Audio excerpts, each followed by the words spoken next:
He and I mean, we had, I mean, she still thought got mounds on it.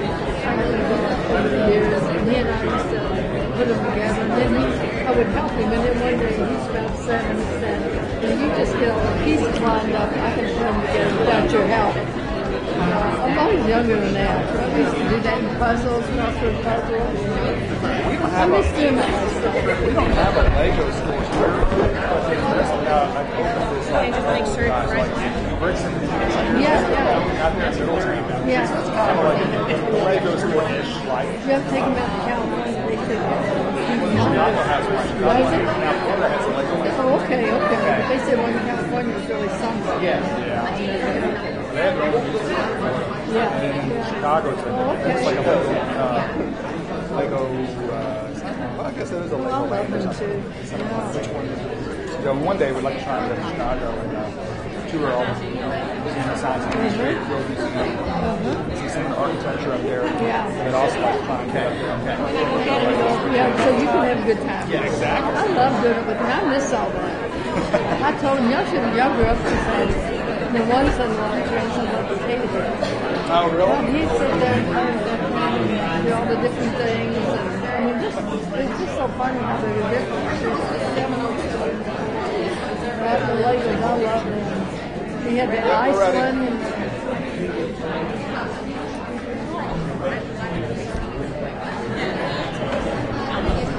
These kids are so cute.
What's up? I'm a computer over here is not working or something. Who's? He's working on that, and I didn't know if Kathy was acting up or not. He's got that. Yeah. Looks like he's just trying to bring up the presentation. This guy, he said, here to speak to me. All of you called you. Who is? This guy called me Christopher Coleman. He wouldn't give me his he wouldn't give me his name when he called. I didn't get that phone call. Well, he wants, and then what he wants to do, I think it's good. You can't do it right away. You have to work it. It's on the parent portal. He wants to, if you're on the parent portal, instead of getting your child support taken here by paper, just go on and put it in the parent portal. But they have to get a system together to do that. Because you know, the technology, I think that's a good idea. That's everybody ready. But he wants to do it now. So I don't think that you can. Could do that. I don't know enough about the back end of parent portal, how it works, but you can just run a report. Good evening. I'd like to welcome you to the May 12th meeting of the Jefferson County Board of Education. The presentation that you were watching on the screen prior to the opening of the meeting featured photos of Liberty High School students touring UPS and photos in honor of Teacher Appreciation Week. So I hope everyone had an opportunity to enjoy the pictures. Prior to this meeting, the board conducted a work session to discuss the tentative budget for fiscal year 2014-15 and a proposal for repurposing Myers Middle School.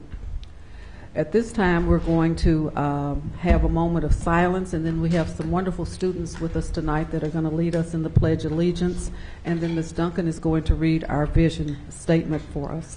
I'm sorry. Oh, I'm supposed to mention that we had dinner with the students, and we enjoyed it very much. Great students, a great dinner. Thank you for being here with us. So at this point, if we could just have a moment of silence, please.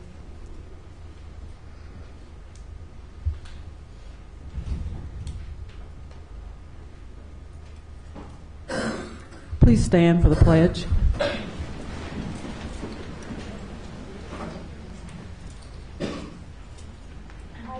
Allegiance to the flag of the United States of America and to the republic for which it stands, one nation, under God, indivisible, with liberty and justice for all. Thank you very much. Ms. Duncan. Our vision is for all JCPS students to graduate prepared to reach their full potential and to contribute to our society throughout life. Thank you very much. Is there a motion to approve the April 21st minutes? Mr. Brady, second. Ms. Haddad, all those in favor? Motion passes unanimously. Thank you very much. Recognitions and resolutions. Ms. Terry Robinson. Superintendent Donna Hargens, Board Chair Diane Porter, and members of the Jefferson County Board of Education. Tonight we have the honor of recognizing and receiving a student demonstration for 4 exceptional teams made up of members from the Superintendent Student Advisory Council. In 2012, Superintendent Donna Hargens created the Student Advisory Council comprised of students from various high schools across the district. The purpose of the group was to provide the superintendent and her senior staff with feedback on ways the district can improve students' overall experience. The superintendent meets quarterly with the council to talk about such topics as district policies, dropout and graduation rates, testing, technology, school climate, and college and career preparation. Members of the council are recommended by administrators at their schools and are invited to apply to the council by submitting an essay. This evening, 4 teams made up of the council will give a brief, persuasive presentation about each of the School of Innovation Design competition finalists. Each team will include in its presentation facts to support why its design concept is beneficial, appealing, and unique, and how it will enhance student achievement and success for all Jefferson County Public School District students. The persuasive presentation will represent our students' voices, ideas, and creativity, and the students will use their critical thinking skills to support and convince the Jefferson County Board of Education to choose their School of Innovation Design concept as the winner. Our first group of students will be presenting on the Catawba School. The Catawba School will begin with preschool to grade 5 and have the ability to grow to include grades 6 through 8. The school will blend Waldorf traditions with Kentucky core academic standards. Students will balance art, music, drama, movement, and experiences in nature to promote creativity and critical thinking. Academic lessons and content will be tailored to traditional times of day when students are most aware, and teachers will stay with the same group of students as they progress through the school's grade levels. Students, you can come forward to begin your presentation.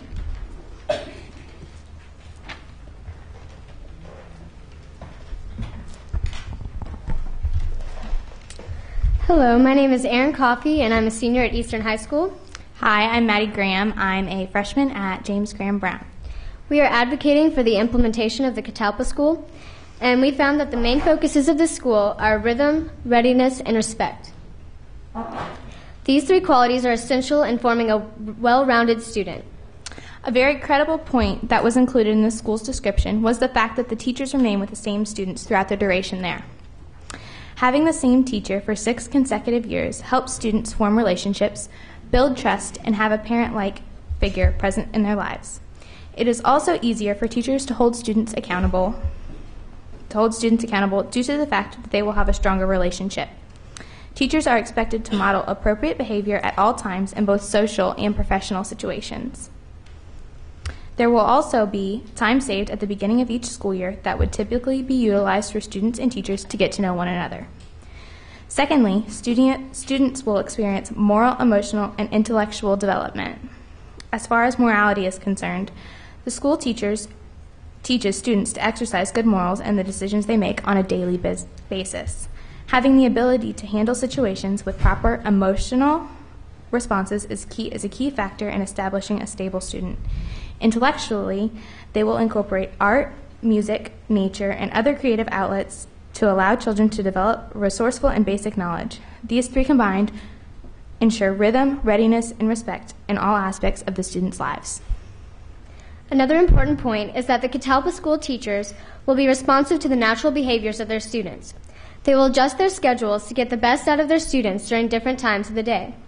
For instance, math lessons won't occur directly after lunch, when children are most prone to energetic tendencies. Instead, they will do various physical activities to expend energy in a creative environment, such as going outside and learning in nature. One natural behavior that is dealt with differently at the Catawba School is acting out in class. Their method of handling out-of-control students is to isolate them in play therapy, where they can learn to communicate their concerns through a relaxed environment. As used in their application, a viable quote would be that just one suspension doubles the chance of dropping out. All in all, we believe that the Catawba School is a great choice for a school because it allows students to become well-rounded people that are prepared to make an influential mark on their community through a combination of rhythm, readiness, and respect. Thank you.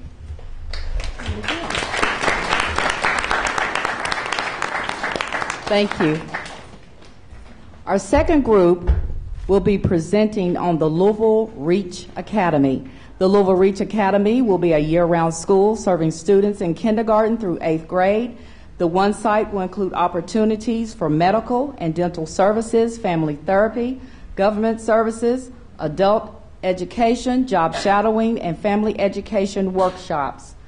Other features will include small class sizes, iPads for each student, and a fully operational greenhouse to promote health and entrepreneurial and education opportunities.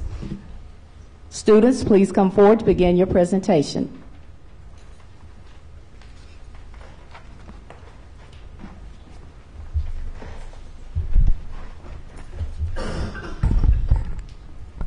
Hello, my name is Tabitha Parker, and I'm a junior at Valley. And I am Haley McGeorge, and I'm a senior at Fairdale High School. And we are representing the Louisville Reach Academy.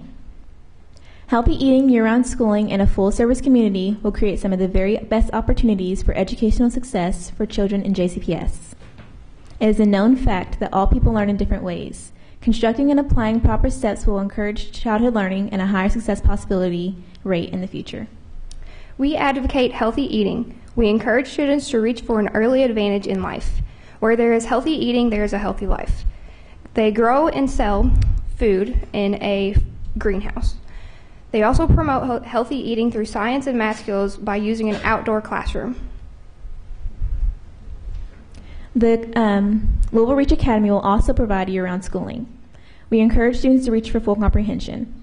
When you're in school, the summer break allows you to lose memory of what you've learned the previous year, so when you come back, it feels like you have to review for a few months. So having this will continuate the memorization you have and the comprehension you learn in class. And it provides a safe and educational after-school care for parents. At the Louisville Reach Academy, we also provide a full-service community school. We encourage students to reach for a balanced mind and body. We provide medical and dental and governmental services. This breaks down a barrier, helps families who need support to get help easier. Everything is in one location for students and families, where there will be family therapy. We also provide activities and jobs to teach the skills to students and parents and community members. The needs of our students and parents and community are met. The best opportunities for educational success will be curated by healthy eating, year-round schooling, and a full-service community. The best encouragement in safe school service will result in high grades and better life skills started at a young age. At Reach Academy, there is no limit. Students are enthused to go beyond what others found possible. Reaching for the infinite, future leaders will be made here. Thank you.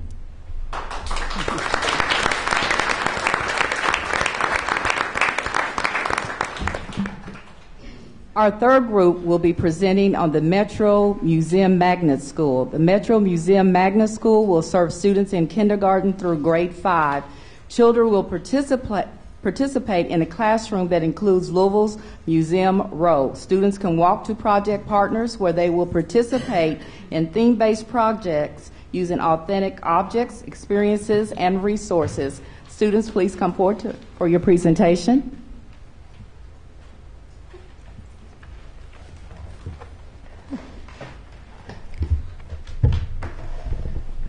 Good evening. My name is Shalante Branham. I'm from Central High School, and I'm a junior. Hello, my name is Asia Hanley. I'm a sophomore at Bella Traditional High School. Hello, my name is Noah Tongate. I'm from Jeffersontown High School. And we are Museum Magnet School. What did you love about elementary school? Was it the art, the fun games, the singing, or was it the field trips? Well, imagine a school where every day was a field trip, where you would just walk down the street and you would learn hands-on, stay engaged, and not fall asleep. Well, Museum Magnet School is about those things and even more. With accelerated learning, community engagement, and cultural awareness, they create a great atmosphere for learning and education. For the teamwork, students will be busily working in teams, each lending their own abilities and learning styles. So for them to be in the teams, they can actually work with each other and see, how each other learn and how well they can understand the learning. For the hands-on, students develop their test solutions, build models, which they will argue and defend with teammates. Not only will they create their own things, but they will also defend them with their teammates. PBL, or project-based learning, it's a way for students to become more active learners versus passive learners. So the students will have understanding of the content more deeply and have more confidence. For the Everyone Teach One, students will act as tour guides and be leaders during the exhibit nights. And those are scheduled every so often where the parents come out and the students will actually take a tour guide and show the parents everything at the school. Just to walk away to higher learning, active learners, and future leaders. At the Museum Magnet School, teachers and students will work side by side with museum professionals to start each module to continually enhance and ensure high levels of academic success and student success. Nearby organizations representing every continent area will be just footsteps away. This will not only save the school money, but it will also save from wasted instructional hours and unnecessary transportation. In addition, parents will also be required to volunteer a specific amount of hours to each school year. This will be key to improving parent involvement and student achievement. The project-based curriculum from museum partners will also allow the students to be immersed into their learning journey. Thank you. It's not over yet. Personally, this is my favorite part about the Museum Magnet School, is its cultural awareness. Organizations such as Cultural Conservatorium and Greater Louisville Incorporated actually encourage citizenship and knowing and understanding other cultures and people. And they also implement culturally responsive teaching that acknowledges different backgrounds and what someone brings to the table. So that way they know what they're learning through what they see. Instead of, if I was from the West End, which I am, I would be counting like how many houses I see on my street, or how many bicycles, because it's a really big bicycle place down by Shawnee, versus someone from maybe Shively who see how many cars do I see down the street. You can drive all the way through Shively. And things such as that actually encourage learning and help increase participation, and people construct the knowledge, and also it decreases in behavior issues because they're engaged in what they know and they actually realize that's important to their lives. You can close now. Thank you.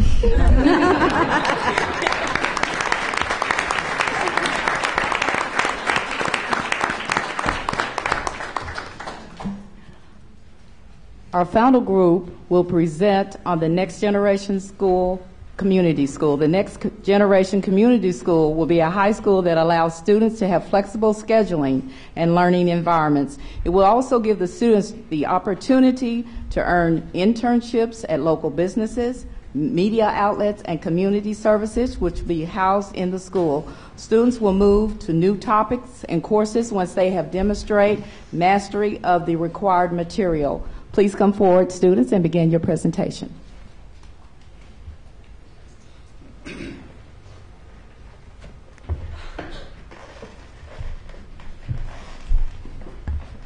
Hi, my name is Alexis Ming, and I am a freshman at DuPont Manual High School. Hi, my name is Tori Williamson, and I'm a sophomore at Moore Traditional High School. Hello, my name is Michaela French, and I'm a freshman at Atherton High School. And we are representing the Next Generation Community School, where you can achieve greatness at your own time. Beethoven once said, "It's better to hit the wrong note confidently than hit the right note unconfidently." The Next Generation Community School promotes mastery of class subjects. This allows students to become confident in their classes while fully understanding the in-depth meaning behind each course. First, students will get instruction time, then students will take the quiz. After that, there are two outcomes. Students can either master the course and move on, or students may master it and are able to keep retaking it until they reach a competent status in the subject. I believe this is a great way to help students reach their mastery level at a more comfortable pace. One really cool thing that the Next Generation School offers is a community bridge, and it helps students access learning opportunities outside of the traditional classroom, and it brings much needed resources to a neighborhood that wouldn't usually have easy access to it. So during students' free time, which they have because of the flexible schedule that the school offers, they'd be able to earn internships with community partners, then earn work experience that they wouldn't at other high schools. One of the good things about the community bridge opportunities is students would come out of high school with work experience, not just a high school education like they would now, but they would also have skills that are valuable to the workforce, so it's easier for them to get a job. And to back off of that, it would encourage kids to get jobs outside of high school because they're used to having a job now, and then they see the importance of a job, they have different skills, so they know what they like, and so it'll be easier for them to find a job. One of my personal favorite aspects about this high school is that because it's a high school, many students are looking for jobs outside of the school. You also have after-school activities and clubs. You have to go to work. You also have to have actual school time. You play sports, and you also have to find time to sleep. And so at this age, many students are trying to help support their families, trying to get money so they can go out on the weekends. And so this flexible scheduling, my favorite part, actually really helps. There's a window of time where you can schedule your classes in any order that you would like, and so your schedule works out the best for you. Many of us may like English first or math first, and with flexible scheduling, you are able to do this.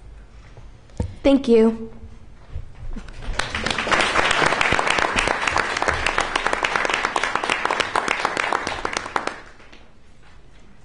Dr. Hargens and board members, please come forward to recognize and thank all of the Student Advisory Council members for their contribution to the district and to thank the students for their presentations. Students, please come forward and join our board members and superintendent for a group photograph. Ms. Robinson, could we ask the parents to stand while we're doing this, please? Parents, would you please stand?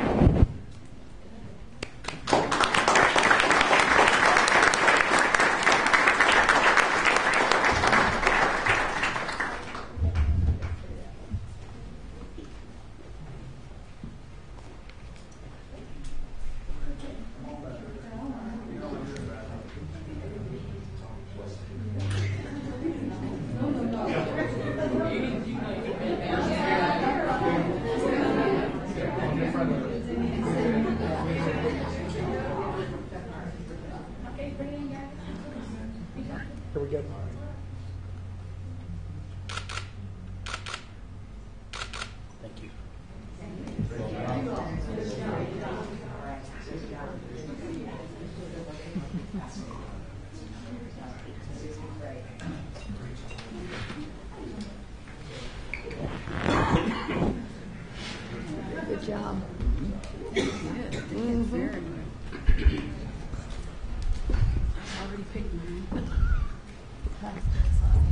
Dr. Hargens and members of the Jefferson County Board of Education, this concludes our recognitions for tonight. Thank you. Thank you, Ms. Robinson. Before I accept a motion to receive the recognitions, could we please honor these students who have done a fine job today presenting to us about the school?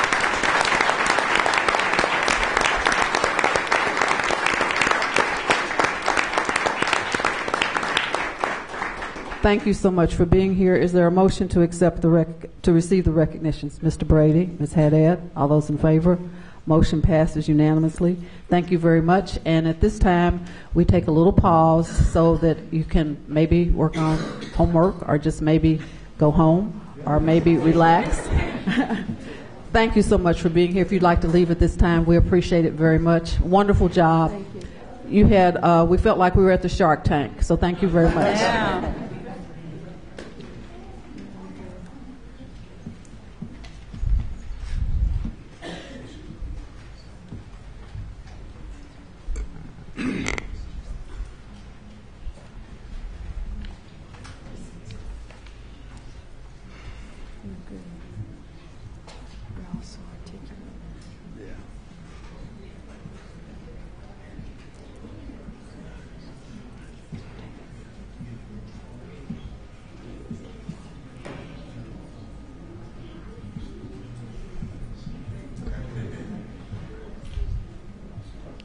At this time, I will accept a motion as it pertains to our discussion item for this evening. Mr. Jones? I move to waive Board Policy 1.445, Board Meeting Agenda, and amend the agenda to move item 6A, which is the action item, up to this point in the agenda, but to leave the discussion item where it is. Is that clear? Okay. Okay. So we have a motion and a second. Ms. Haddad, all those in favor? Motion passes unanimously. Thank you very much. And as we move that item up, I've asked Dr. Hargens to give her report first because sometimes we lose that if we do too much business. So Dr. Hargens, we'll turn it over to you, and then we'll go to the action item. Thank you, Chair Porter and members of the board. It's really my pleasure to call to attention some items of special interest for tonight's agenda. As we work every day from the boardroom to the classroom to continuously improve, it is again important to note that we are a school system, not a system of individual schools. The Magnet reviewers, you might recall, called it an ecosystem, and it's important that we engage all stakeholders in that continuous improvement process, including our students. I'm appreciative of the students in the Superintendent's Advisory Council who studied the 4 proposals for the Districts of Innovation to lend their voice to the important decision that the board will make in July regarding which District of Innovation will move forward and become a school in the Jefferson County Public School System. We know that we have high expectations for our students in every area, both academically and behaviorally. This visual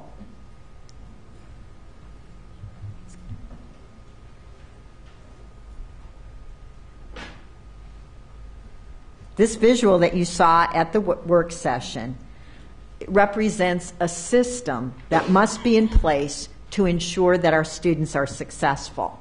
You see at the very top the Code of Acceptable Behavior. We need to ensure that expectations are clear to staff, students, and parents. In the middle, which makes up the majority of the system, there need to be proactive and positive supports in place to ensure success for students, both behaviorally and academically. We know that behavioral and academic success go hand in hand. And then at the very bottom, when students make inappropriate choices, we know that the consequences have to be clearly outlined and they have to be consistently applied. But we also know in that bottom part that there has to be a transition back to the academic setting from a suspension or from time in an alternative school. The consequence for inappropriate behavior should not be cutting out a student's chance for academic success. So I'd like to highlight and remind you of 3 tools that are in place that are part of this system, this proactive system. The first one I want to remind you of is the behavior dashboard. JCPS has designed a behavior dashboard that really is a collaborative effort among teams that provides information current through the prior school year, and it really goes from a very high level to a very personal level. And what you can see by this data is that our schools have access to reports about data, not only what students did, but the interventions that were in place for our students. And you can see also with all of the reports that our schools have access to all the information they need to inform interventions and putting in supports for our students. And it even goes down to an individual school letter. So we're really proud that as part of this system, we have a tool where information is at our fingertips. But we also have a structure in place called student response teams. Student response teams are teams of people who are charged to intervene as soon as they know there is a problem.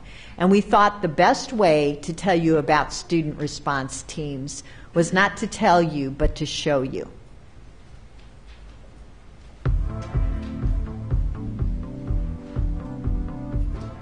James is a big teddy bear. He's a very lovable person. He's just he's still very immature.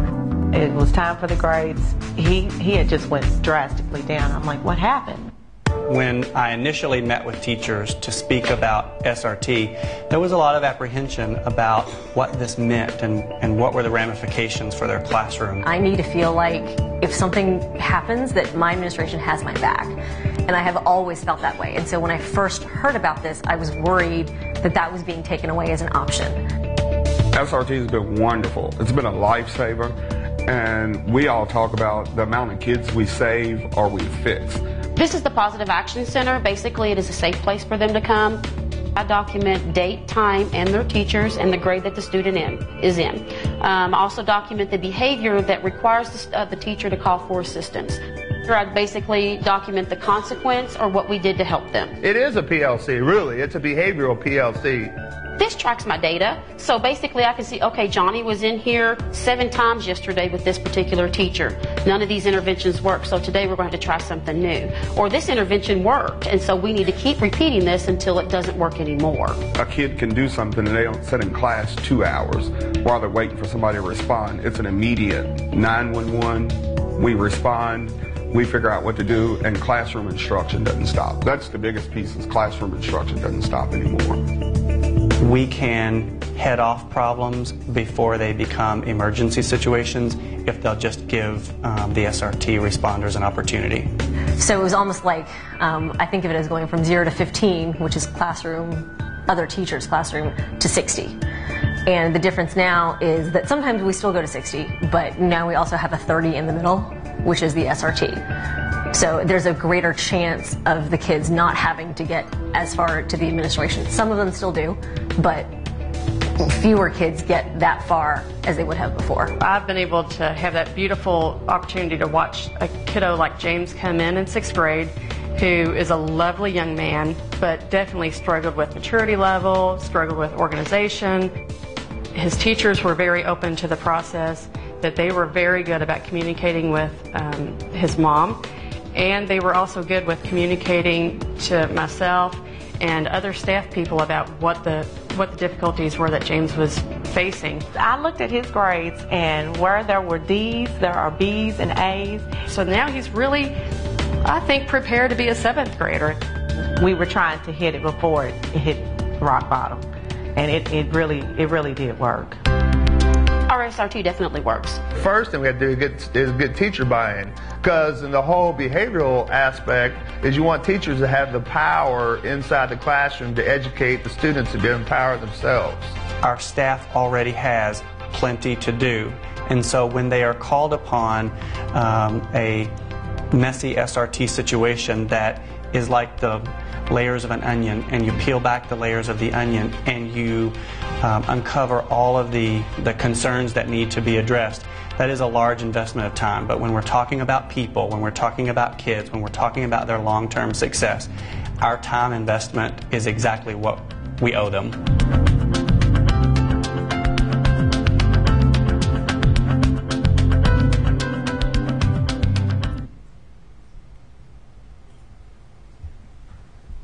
And the other report that I always try to make to you on a monthly basis is how we're doing with Louisville Linked. Remember, Louisville Linked is taking the needs of students and lots of community supports and linking them so that in a quick way we can address the needs of students. And I'm proud to say that Louisville Linked this year has helped now 24,211 students and made 41,287 links. So support specific things that were done for students to support them so that they can be on the academic footing to be successful. So I also want to let you know that the Academy at Shawnee, Ms. Porter and I had the opportunity to attend a really great event where the community was welcomed to provide supports for 3 adults to every student at the Academy at Shawnee. So that is a great mentoring opportunity for this community, and certainly want everyone to get involved. The other thing that happened when we were there was, did you know that the students at the Academy of Shawnee are published authors? There is now a book called Our Shawnee, and it's about 8 young authors from the Academy at Shawnee that describe their lives in Louisville neighborhoods. It says they tackle diverse topics such as experiences in the juvenile justice system, learning to fly an airplane, the stresses of unstable housing, the lasting impacts of small acts of kindness and support, the challenges of life after severe head trauma, and the untimely deaths of loved ones. Alongside their accounts are stories of friends and family members who they interviewed. The vibrancy of their voices and the substance of their stories are testaments to their resilience, courage, and writing talent. So these are published authors, 8 of them from the Academy at Shawnee. I had the opportunity also to visit Frost with Principal Faye Stroud. We now have in the 6th grade academy 240 students signed up for the 6th grade academy. We were expecting 195, so we're proud that there are 240 students who will benefit from that structure. There's a grand opening August 7th. There's going to be a bridge program over the summer to help students get ready, and Principal Stroud will make home visits to make sure that students are welcomed and excited about the 6th grade experience. Then over at Valley High, Valley Prep, preparations are in place for the 7th and 8th graders at Valley Prep, and Principal Stevenson is making sure that every one of those students is connected and belongs at Valley High. So we're excited about that. But for tonight, the essential question is, are we doing everything we can to support the success of our students? Are we living value number 1 in our strategic plan, that our students are cared for and treated as if they are our own? And we have to admit that we can do better in regards to Myers Middle School. So board members, the Myers proposal is the most important thing on the agenda. And I urge you to act tonight for the benefit of our students. We know that one size does not fit all. What worked at the Academy at Shawnee, what's working at Frost, is not necessarily the answer for Myers. So what you will find out in a couple of minutes or get a summary of, is the proposal for Myers.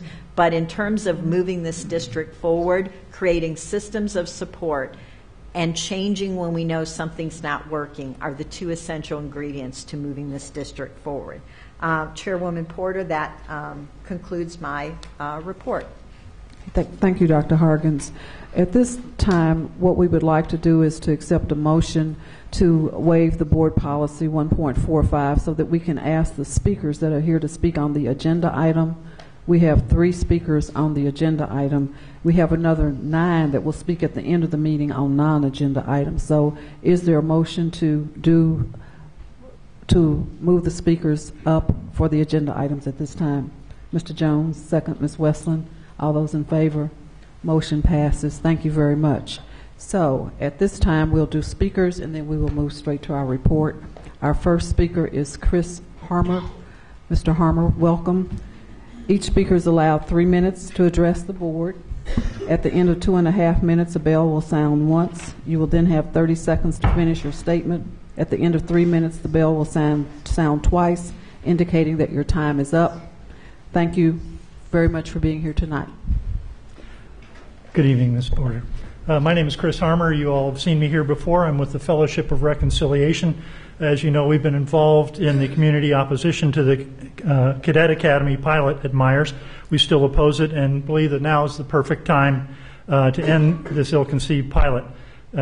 We urge the board to address the substance of this and other programmatic issues, I guess, in some of the ways that actually Ms. Duncan tried to in the work session tonight, not just the logistics in your actions tonight.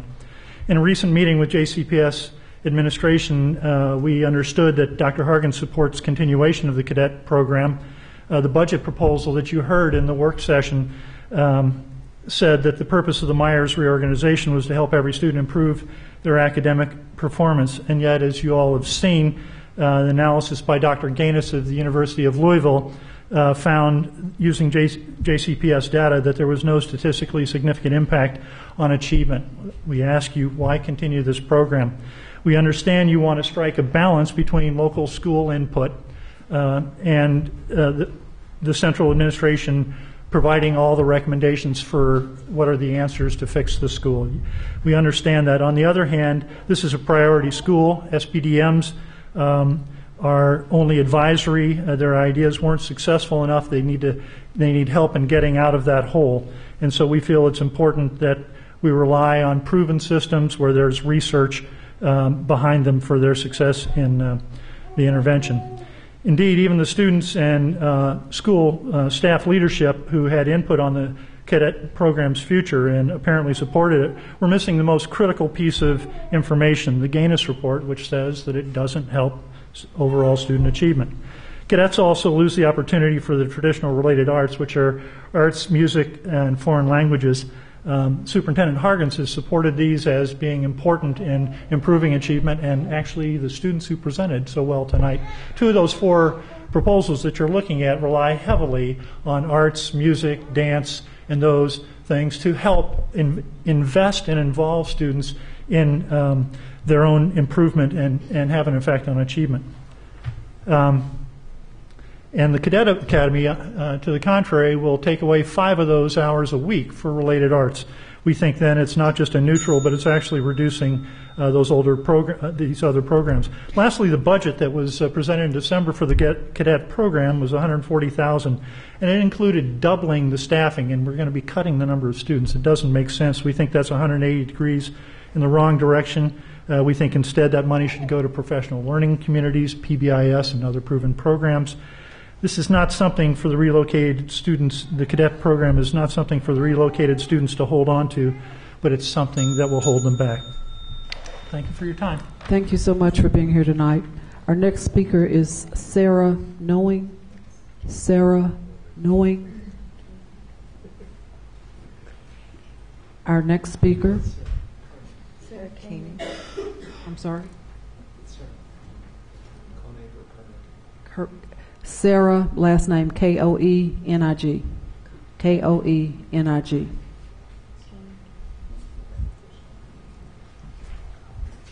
Okay. Our next speaker is Tracy Ruth. Tracy Ruth. Welcome, Ms. Ruth. Thank you for being here tonight. You may sit down and you stand. Make yourself comfortable. Alrighty, I'm obviously a Myers parent, and I just wanted to come here tonight. I have been involved in a lot of the discussions about Myers, and my daughter is an incoming 8th grader. She will be an incoming 8th grader. So we have been really emotional about this. We have not heard enough academic stuff that's going to be done for her next year that will get her to where she needs to be. So But on the other end, we have seen the plan and we have toured where they've talked about putting the 7th and 8th graders, and it does look very impressive. Wagner was impressive. Miss Seitz was impressive. But for me as a parent for the past 2 years, there's been problems. I've heard it over and over again. We're going to do this, we're going to do that. And now going into her 8th grade year, as a parent, I have to make that decision now over what's best for her. And we are doing that, and we are pursuing other options for her as far as school, picking a different school. But I do think that the children who do need more assistance as far as behavioral and things like that, this is a good option for them. My daughter doesn't have those kind of issues, so we have to look at what is best for her. And for us, yes, academically there are areas that she needs to improve in. But for us, we have not heard enough about what's going to be done for her to give her what she needs to make this a good fit for us. But I do believe that drastic change does need to happen with Myers. I went to Myers. I love Myers as a school. I hope it continues to be our neighborhood school. And she's there because it was our neighborhood school. So that's why we gave it a shot. And we hope that it would be successful. But at this point, we just have to jump ship, so to speak, and do what's best for her. So, but I'm happy that the 6th graders coming in, if you all vote to do what they're talking about doing, won't have to go through what we went through, because this is really awful to do to my daughter going into her 8th grade year. So, and 2 years ago, we heard it was a turnaround school and this was happening, and it just didn't work out the way that we thought it was. So that's really all I have. Thank you for being here tonight. Okay. We'll now move on our agenda to the action item, which is the proposal for repurposing Myers Middle School. Dr. Hargens. And actually, what Dr. Rodowski, what I want to do is thank everyone who was involved in the process, including Miss Ruth and the parents of Myers, and the teachers and the principals and everyone who worked on this. And again, it was born out of, can we put our heads down at night and know that we've done as much as we can do for these students? And it's all about the students in the 14-15 school year. So I want to commend everyone that worked on it. And Dr. Rodowski is going to present to you a summary of what we found and a summary of what our recommendation is for Myers. All right. Chair Porter, board members, Dr. Hargens, thank you for allowing me to present tonight. Basically a summary of a lot of hard work. What motivated us was what we thought would be best for the Myers students for the next two years. If you, I did report to you during the work session these 5 areas of rationale, process, student voice, the proposal, and key next steps. I believe that you have an amended agenda item that reflects the proposal that I'm going to talk about, and basically what I want to say very, very quickly is that our rationale is about helping students, helping the ones that are currently at Myers. We also were motivated by a basic fact, and that is if you keep doing what you've been doing, you're going to keep getting what you've been getting. And so we really needed to take the data, have a realistic look at what we were doing, try to get input, and try to figure out what would be best for the incoming 6th graders and those students that are currently 6th and 7th graders at Myers as they get ready for high school. Our process was to have several meetings with a lot of folks, and then when we basically came upon an action, we started to vet it, and we started to basically get input on once again what would be best for the students. We did have student voice. I will say this, that those students that were in the Myers Leadership Academy did feel that it was very, very important to them. And that's all I'm going to say about that. But basically, here is our proposal. Our proposal is to take the incoming sixth graders and basically assign them to 10 other middle schools. And I'll show you a map in a second. The two of the middle schools are the Academy at Shawnee and like Western Middle. Because those two middle schools are criteria based as far as getting admittance, anyone in the geographic area that we have assigned to those two schools will have a choice of either committing to the Western Arts program or to the Math Shawnee, the Shawnee Math Science program, and we will give them a choice. All sixth graders, we hope, will be assigned a mentor by somebody that works in like central office here in the district. As for the rising 7th and 8th graders, we believe that they should finish their middle school experience as Myers Middle School students at Wagner High School.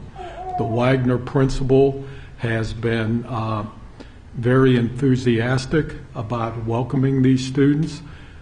She has done everything possible to make sure that the transition will be easily done, and it's obvious that she really wants these kids to be successful, as do the other principals of the other schools that are getting the sixth graders.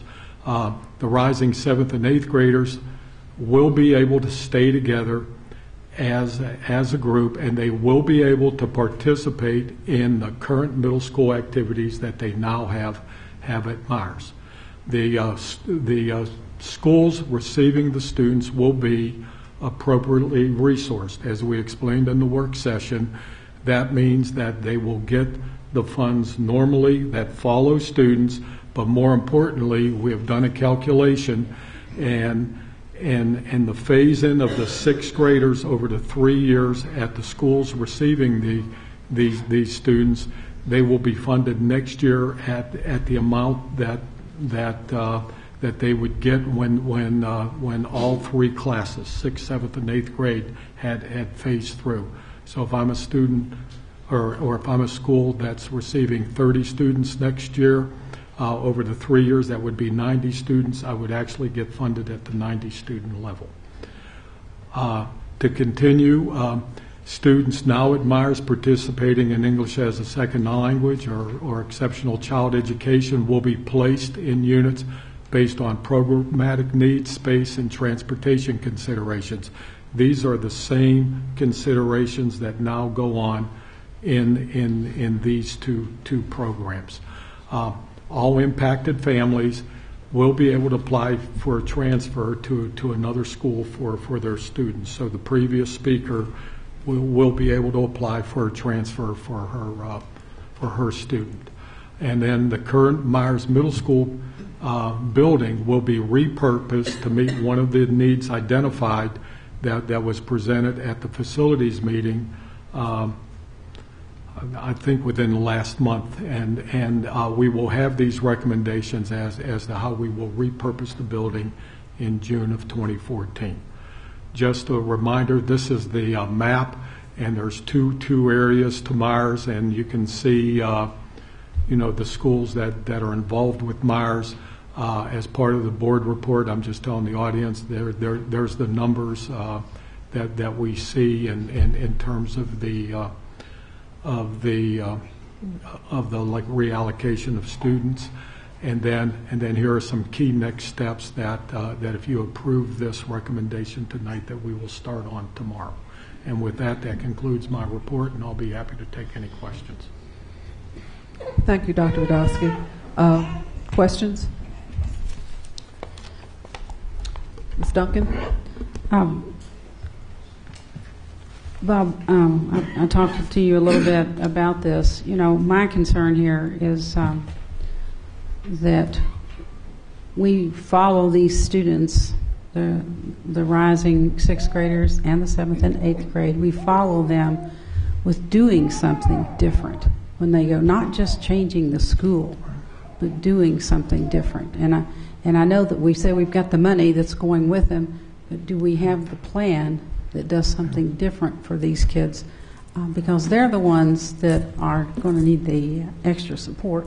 And yeah, we wanted something different done at Myers when we first went to or accepted the transformation model. We thought we were going to get something different.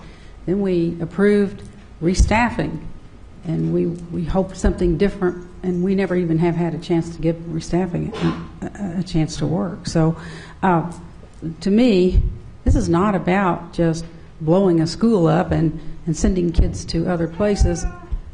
It's about what do we do to follow those kids and give them the experience they need and the support they need to achieve as highly as they can. And that's what I've not heard. So is there going to be... I think you have a very good concern. I forgot to tell you that during the work session that when we were meeting with principals, a couple of the principals asked me for individual profiles of their rising sixth graders. So we will not only provide it to those couple schools that requested it, but we will provide it to all the schools where the rising sixth graders are going to. And if the Wagner, like principal wants such a thing, we will also give that to them for the rising 7th and 8th graders. The key thing about this is that the schools where we are placing the students already have structures in place that seem to be working better than what was working at Myers. And I think that's the key thing. We do see through leadership audits and through other kinds of data more progress at these schools for students in all grades than we do than we have seen at Myers over the past couple of years. And so once we give them the data, I think some of the things that the instructional staff have talked about in the past, especially the deep implementation planning process where you name and claim students, I think that will be an expectation. And I think that the schools that we have assigned these students to, they already have that process much better in hand than what was going on at Myers. The other thing, since you did mention the staff turnaround model, that process has taken place. There are teachers that want to be with the 7th and 8th graders. They will be going to Wagner with the 7th and 8th graders, and I think that there's excitement within that group about helping students. So I think that the combination of the two things will be better than what the situation is now at Myers.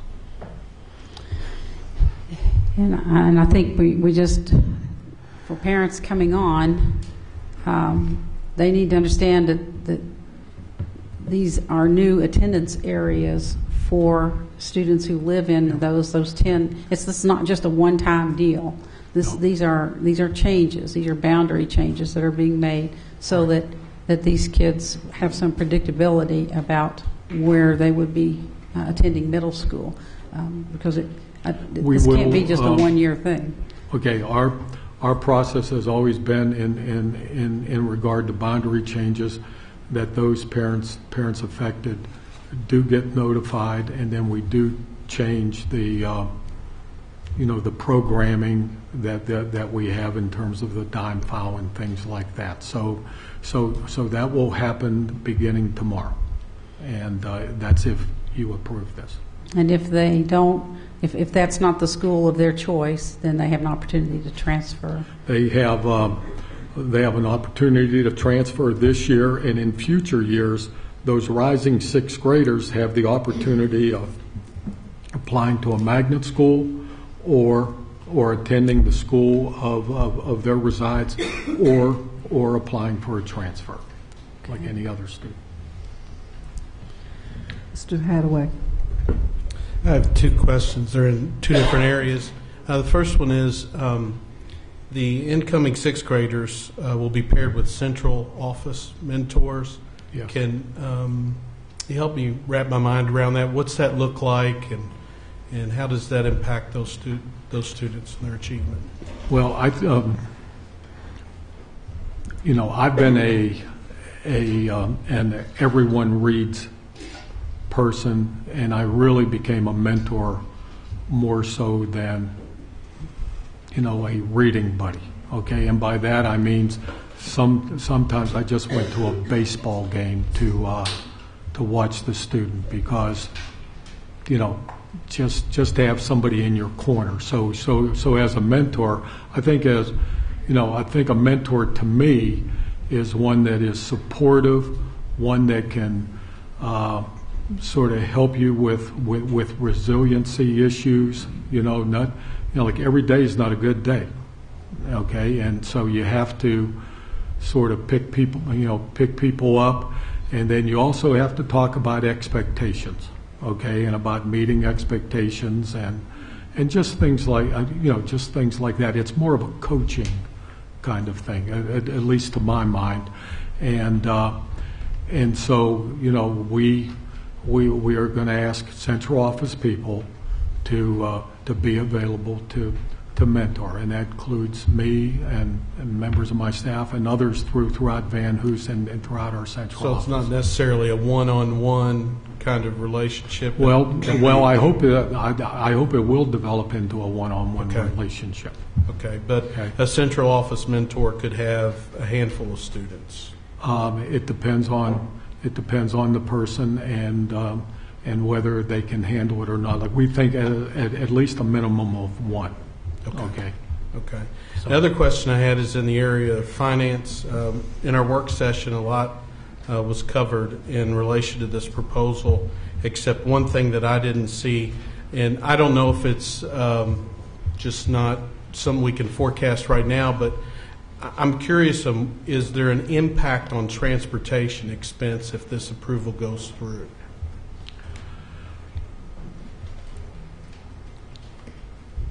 When I did, I really can't answer that question.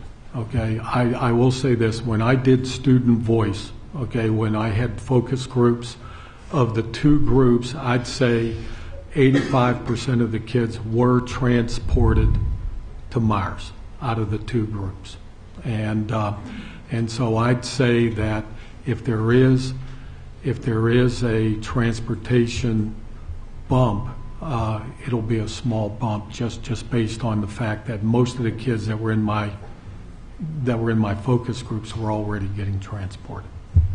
Okay.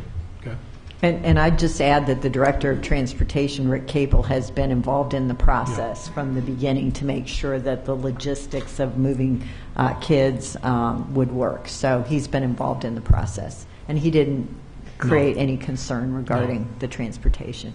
Okay, thank you. Ms. Westland.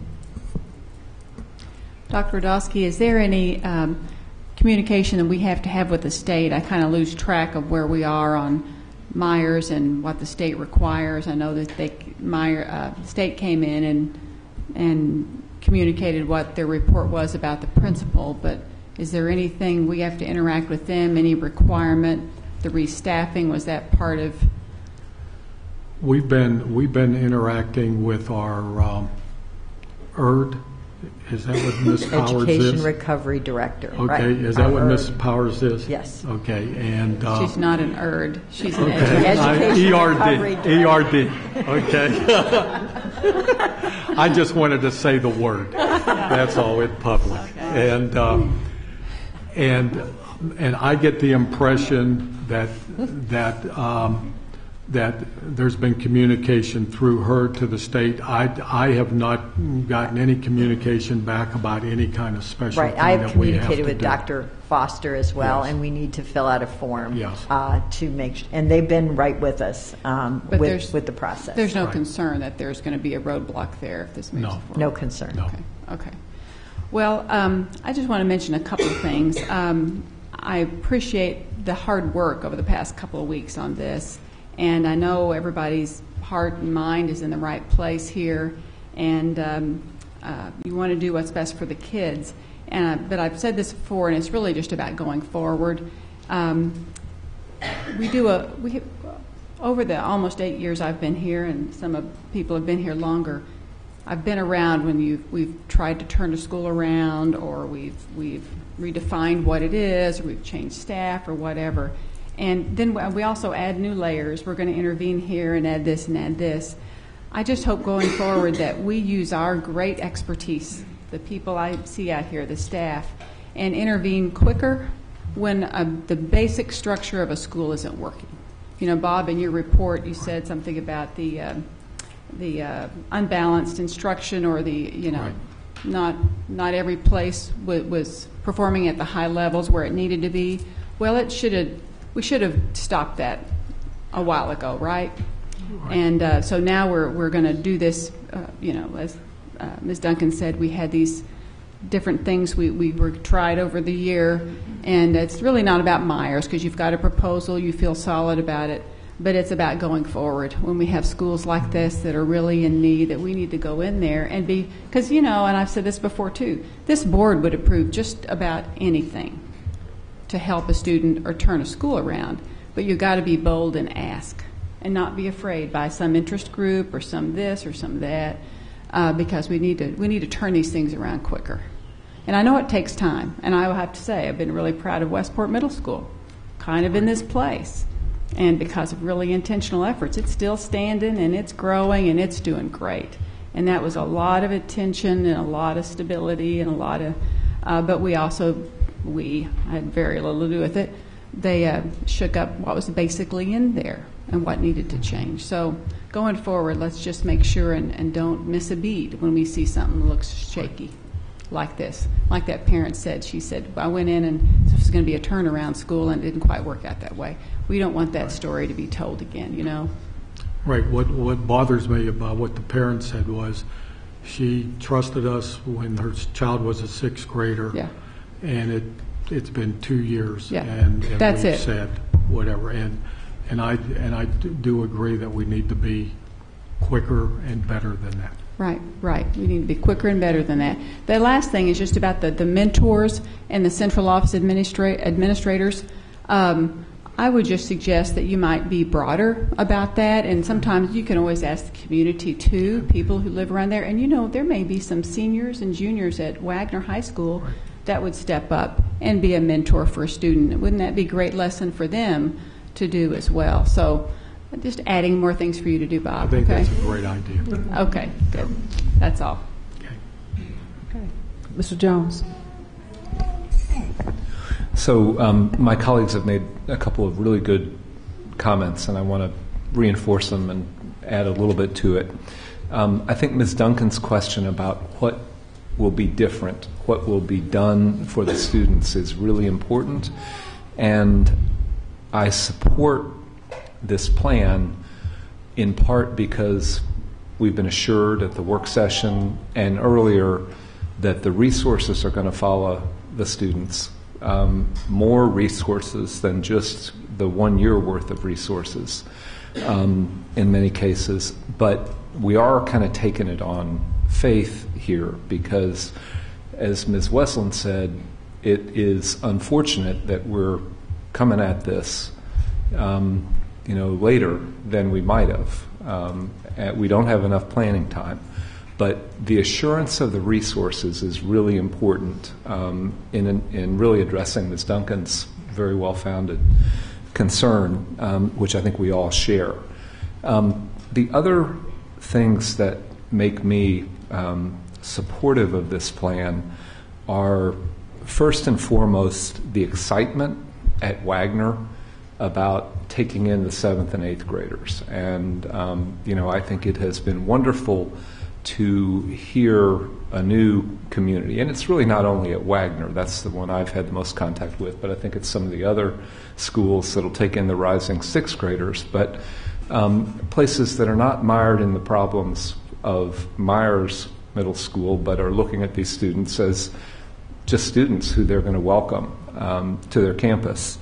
And I believe that Principal Zeitz and her colleagues will do a great job with the 7th and 8th graders. And again, that's a confidence based on enthusiasm so far rather than, super detailed planning. But I think it's a great positive. And the last thing that I'm really relying on is the assurance that we are going to gather the data and analyze how this cohort of rising 6th, 7th, and 8th graders do, so that we will be able to know and be honest with ourselves and the community about whether this has worked. Those 3 elements of this plan are, they're really important to me. Following up on Ms. Weslin's comments, I think there are a couple of things we really have the opportunity to improve as an organization, and the Myers experience teaches at least me this. First of all, evaluating our efforts as we go along so that we don't have 24 months go by.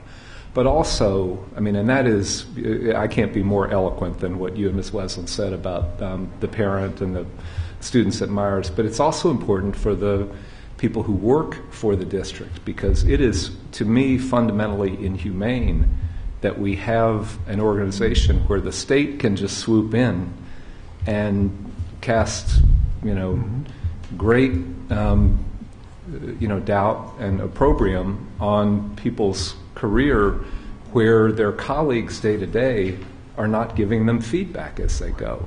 That really is not the right way to be as an organization, and we have got to learn how to sort of speak truth in smaller doses as we go, right? That's really important for students, for parents, for teachers, for principals, for all of us. And then the last thing, and I'm just going to call this out, we still do not have a diagnosis about why Myers has failed. We have lots of data, but at a really fundamental level, I couldn't say, well, Myers didn't turn around because of X or Y or Z. And I couldn't say that about Frost, and I couldn't say that about Shawnee. And I think the ability to really to speak truth about what's going on here, because we have miracles going on in some schools. We have wonderful turnarounds. We have great success stories that just keep going and going and going.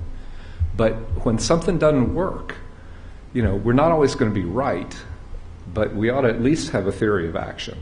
And so I want to, I think on both of those last two, let's learn from this and keep improving. Mr. Jones,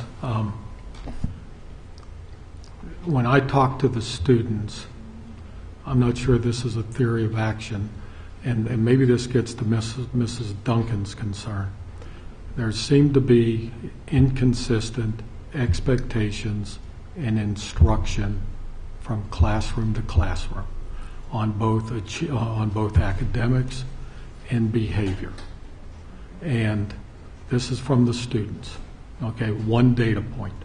And I'm just and it does give you pause, and that's why it was important, I think, for us to start looking for structures that were already in place that had more consistent, higher expectations in both those areas, and that's why, and that was part of the motivation for bringing this proposal forward. Okay. Mr. Brady. I'd like to echo my colleagues' concern about trying to find out a post-mortem, as it would be in this case. Normally I say post-implementation analysis, but in this case post-mortem seems to be the more appropriate term. And I just want to say a couple things. One, just that it seems like, and Member Duncan had kind of mentioned on this, it seems to be that this is kind of a reactionary plan, and as several of my colleagues have stated, we wish we had more time. But I do want to go ahead and say, give you an element, or say thanks in the fact that you were able to bring in some of our teachers into this conversation early. I know that when we were talking about the restaffing issue, the teachers kind of found out about it after the fact, and that didn't really sit very well, not only with myself, but with also a number of teachers and some of my colleagues. And I think that this time around, you all brought everyone into the issue early. You all seem to have a very good communication strategy going on, and I think things have really worked out. JCTA seems to be on board, and the superintendent has remarked about that particular relationship this time around. So I think this is a really good framework, and I'd like for us to build upon it and do this more often. I will say one last thing about this issue, and I know I may be a broken record, but I really wish we could have thought about doing this for Frost. We have, and it is an ongoing issue in my view, of putting these kids 1,000 yards from a power plant that hopefully in the near future won't be polluting as much as it is now, but it is the largest polluter in the Jefferson County. And we have tried strategy after strategy after strategy and spent untold fortune trying to turn those kids around.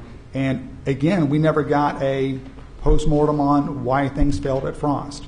And we don't know. We're shooting in the dark here, hoping that this transitional academy or transitional school plus bringing in the Phoenix School will somehow work.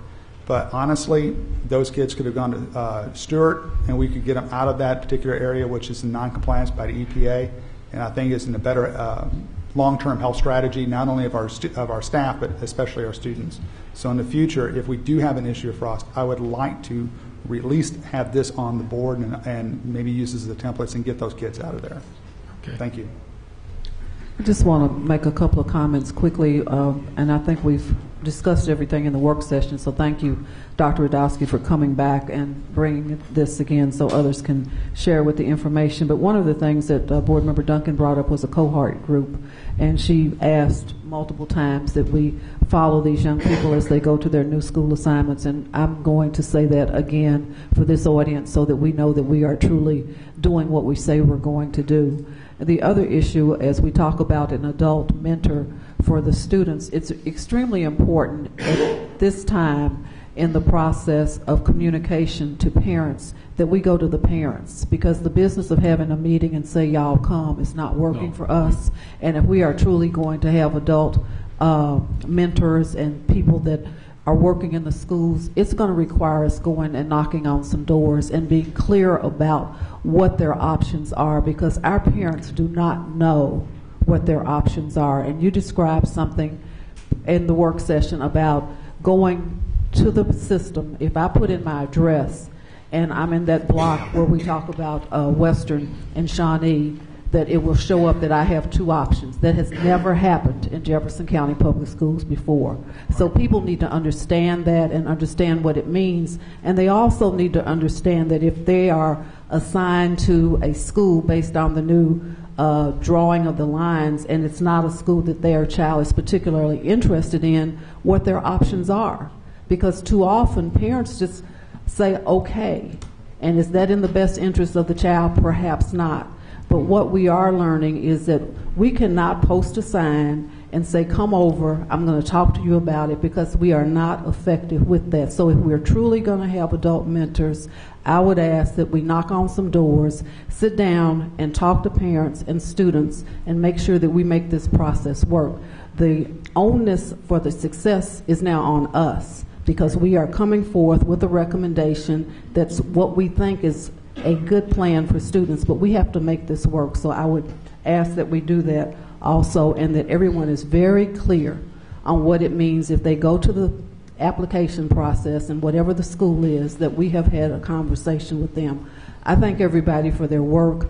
I know that we've had multiple meetings starting with a small group that has mushroomed into a large group, but this cannot be effective if we don't all work for it to be effective. And if we are truly a district that is concerned about student success, then we're going to have to roll up our sleeves and communicate what the new message is and follow these young people as they move to their new locations and ensure that they will be successful. So that's all I have to say. Thank you to you and your staff and everyone else that has worked on this.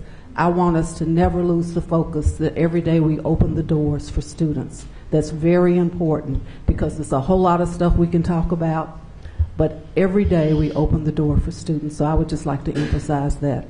Are there any more questions? Okay, thank you, Dr. Radowski. So at this point, is there a motion for the proposal for repurposing Myers. Mr. Jones.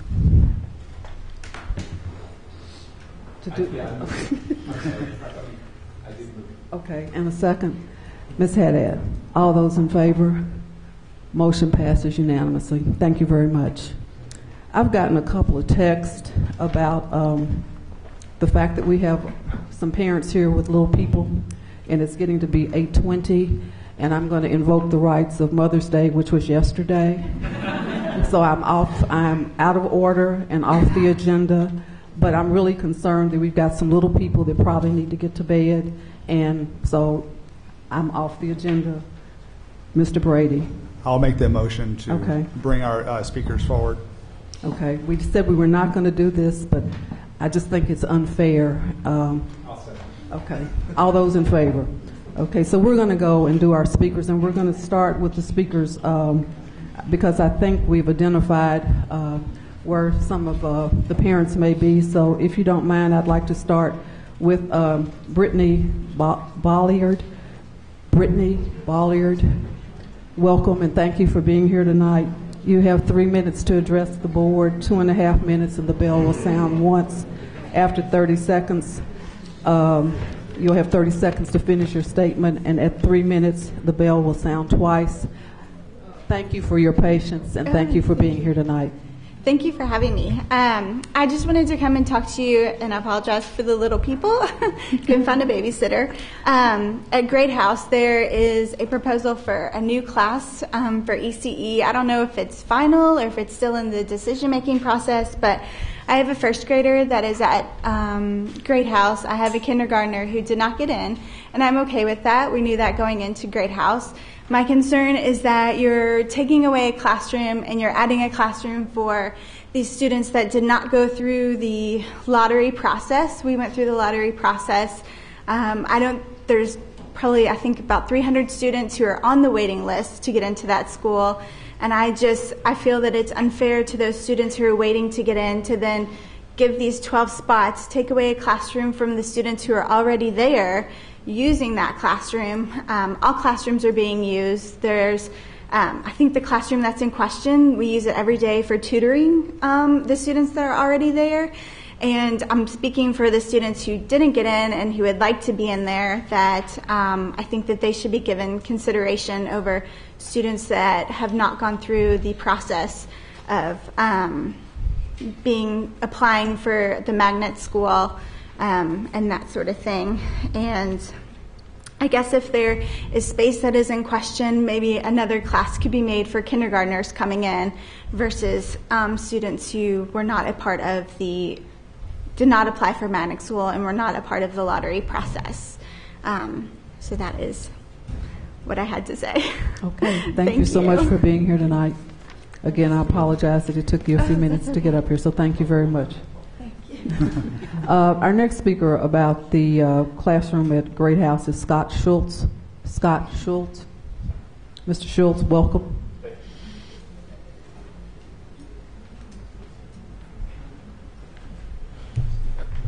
Thank you all. I appreciate the time, so I'll try to make this brief as well. Going on what she just said, I can't agree more. So I'd like to address the recent decision made somewhere to assign children at Great House. Going back as to what she just said, these kids weren't assigned to Great House, nor did they apply, or they were assigned, excuse me, nor did they apply. They didn't want to come. They may not have even known what type of school Great House is. According to the Choices Handbook, which is the handbook I believe that JCPS uses to lead and make these decisions, the handbook states that any student who wishes to go to a traditional school must submit an application to be considered. In addition, if there is limited space, then these selections must be made based on a random drawing. Obviously, going back to that, these children never submitted an application and as a result did not participate in any random drawing. Therefore, this goes against the bylaws set forth in the Choices Handbook. I was informed that this decision just today was an administrative one where room was needed for these children. And quite simply with Great House, as she just mentioned, and I know as Mrs. Davis mentioned, there just simply isn't room. The proposal to accommodate these students is to repurpose this one room that is being used right now by students for tutoring, for intervention type of needs as well. This is not a classroom that is sitting empty. Every year, hundreds of students, boys and girls, are declined, all of whom actually did apply and wanted to get into Great House. Again, this assignment of these children, it's not about these children. We want all children to have the opportunity to come to Great House, but rather it is about Jefferson County Public School system disregarding its own bylaws that is set forth out there for the public to see. If they are to be lumped into the Great House system, then their test results are going to be lumped into the Great House system. Therefore, they are Great House students. I bring that up because I've also heard that these children are not going to be considered part of that Great House system. If they are taking the tests, and it's my understanding that they are part of Great House system, so they should be treated like any and every other children who have to come there and who would like to come there. So I ask you all to have to perform the duty and obligation to serve all children in the JCPS system that's set forth by those laws that you all use to lead. If not, what does this say to the children and the youth here in Louisville when they hear that JCPS is sidestepping its own rules to satisfy its own needs? There's people like Ty, a kid that I know whose 3 siblings weren't admitted to Great House because of space. Countless other examples like that. So I hope that you all can overturn this decision. If not, I don't know what it would say about JCPS in the future. Thank you, for being here tonight. Our next speaker is Laura Coleman. Laura Coleman. Welcome, Ms. Coleman. Thank you for being here tonight.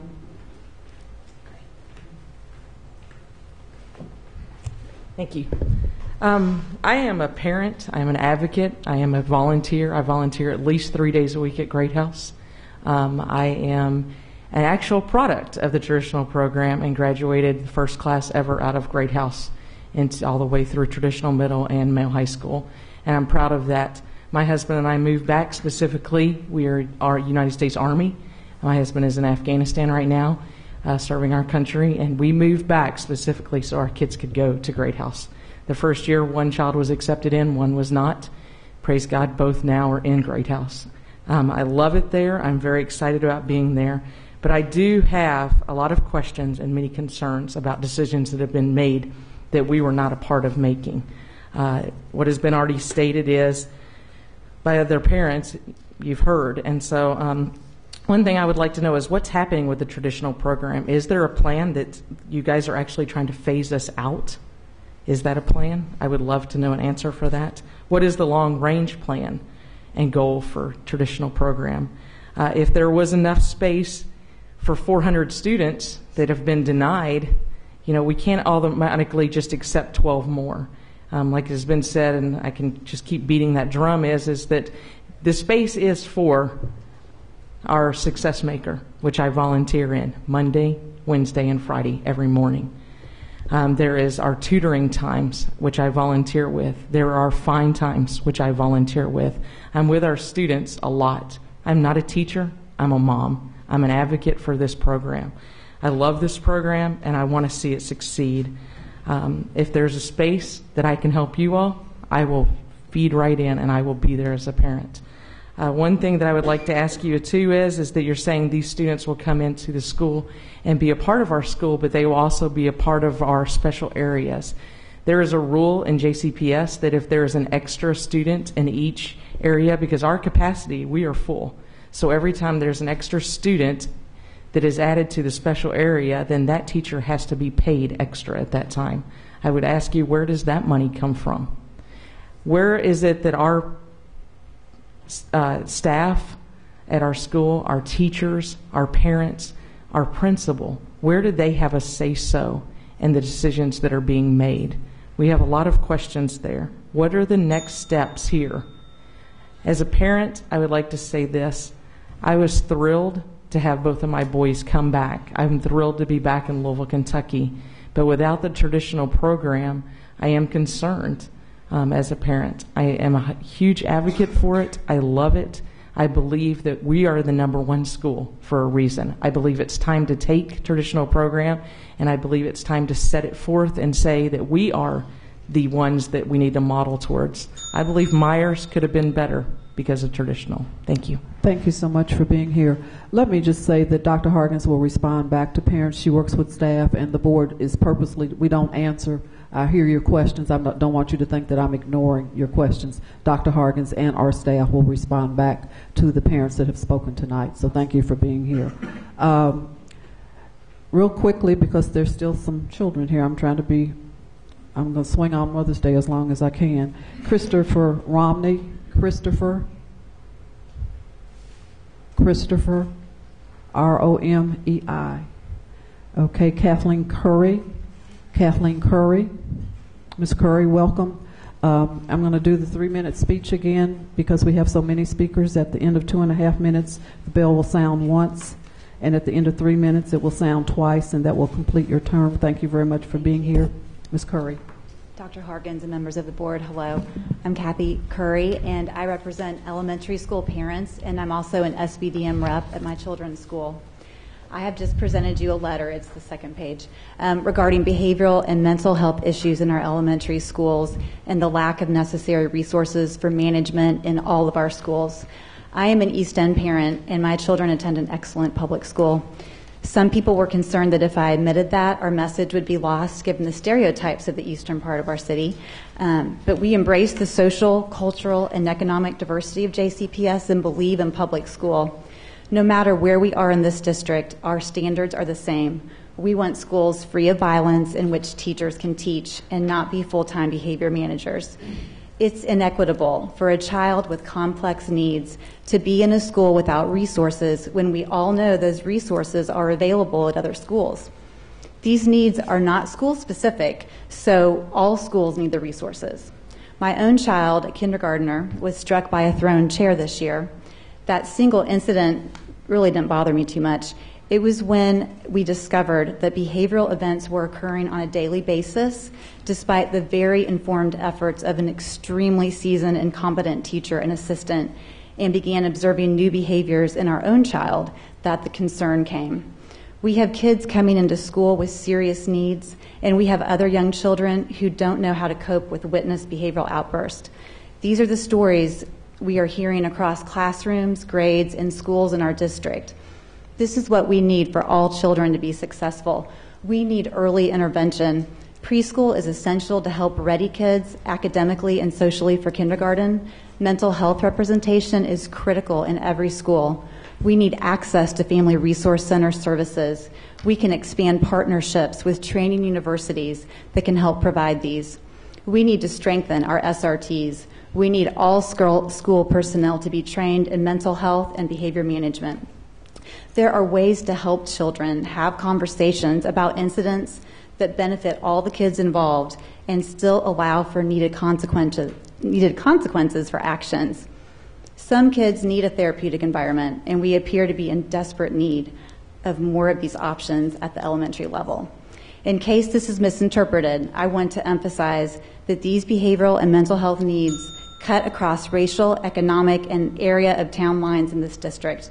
I also want you to know that this is not about a desire to remove kids from schools. We simply need resources in all schools for all kids to be successful. We live in a city with many school options. We want to keep our public school system strong and prevent the flight of families to these other options. We look forward to the partnership between parents in the district. Thank you. Thank you, Ms. Curry, for being here. Our next speaker is Susan Moore. Susan Moore. Welcome, Ms. Moore. Thank you for being here. At the end of 2.5 minutes, you will hear the bell once, and then you will hear it at 3 minutes twice. Thank you. Thank you. Hello. Good.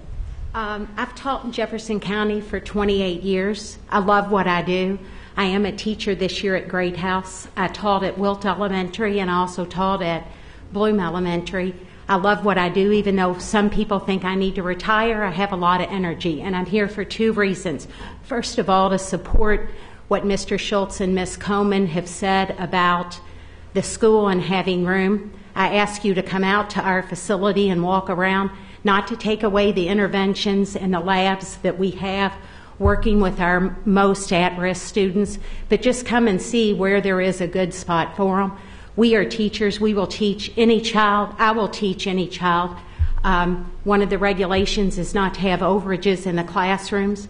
At previous schools, I had 3 and 4 students over, made $10,000 more a year being over. And at this school, this is working. To see what this administrator has done at this school, I'm so impressed, and I've only been there 5 years.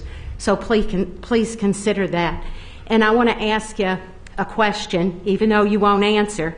Where were you on June the 25th, 2013? And again, where were you on July the 10th, 2013? And I can give you a date in August of 2013, September, October, November, December, January, February, March, April, and May of this year. I'm a fundraiser. I do community service.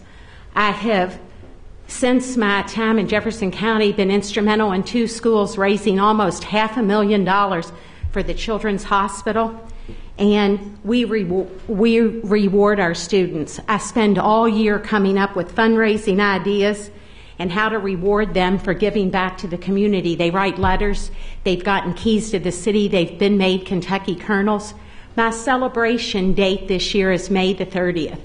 Scotty Davenport's coming. David Jones is coming. Morgan McGarvey's coming. And you took away the inflatables and the jumpies. You've put businesses out of commission. My principal went down a 28-foot slide last year. We had 614 students who used the inflatables. We had 4 lifeguards there, and parents, not one student was hurt.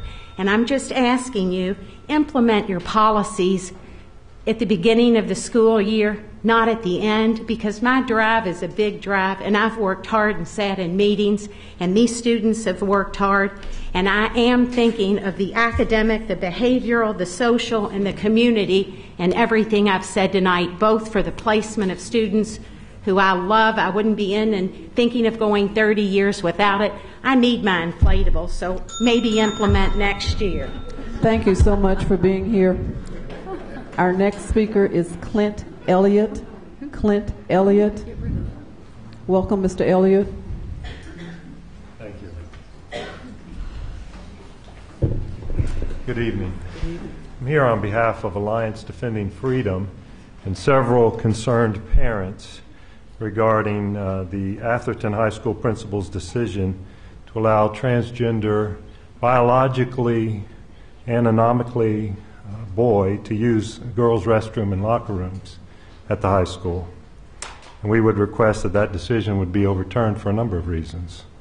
Just imagine the scenario. A transgender student, a biological boy, who decides that he wants to identify with female gender, and yet he acknowledges that he has a girlfriend, and he acknowledges that he is sexually attracted to girls. You don't have to imagine, because that's the essence and the reality of the interview of a transgender student in the Atherton High School newspaper this month of May. And the question is, are parents supposed to be okay with allowing such boys to use the girls' restroom and locker room facilities? Title IX certainly doesn't require opening up opposite-sex facilities as proposed there. And I would submit it's a violation of parents' rights regarding the oversight of their children and the educational environment of their children. Certainly a violation of the students' rights to privacy. What about those girls and their rights to privacy and safety? And what about First Amendment rights of all students? Think about students of faith, all faiths, who have sincere, genuine religious convictions and beliefs relating to moral virtues and purity. Should one person, one employee of the district, be allowed to infringe upon their First Amendment rights? We are not yet in America a society that pursues even laudable ends through any means. If the end goal is Title IX compliance and student safety, all student safety and protection of all students against discrimination, is this really the means to that end?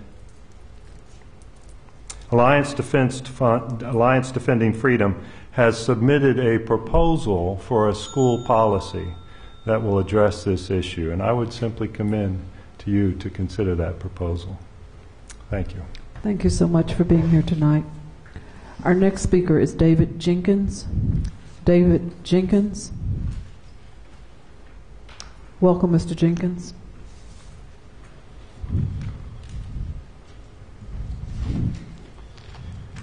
First, my first goal here is to lend my voice in support of what Kathy Curry spoke to earlier. I actually signed the letter as well as among other parents that she received.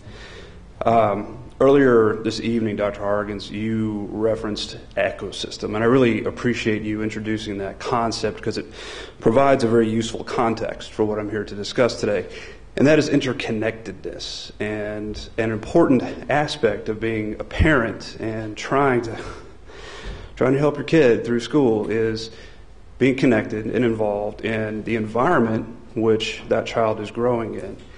And in an ecosystem is only truly healthy if all components of the ecosystem are in balance and working synergistically, if you will. They may not work together, but they support each other in a certain way.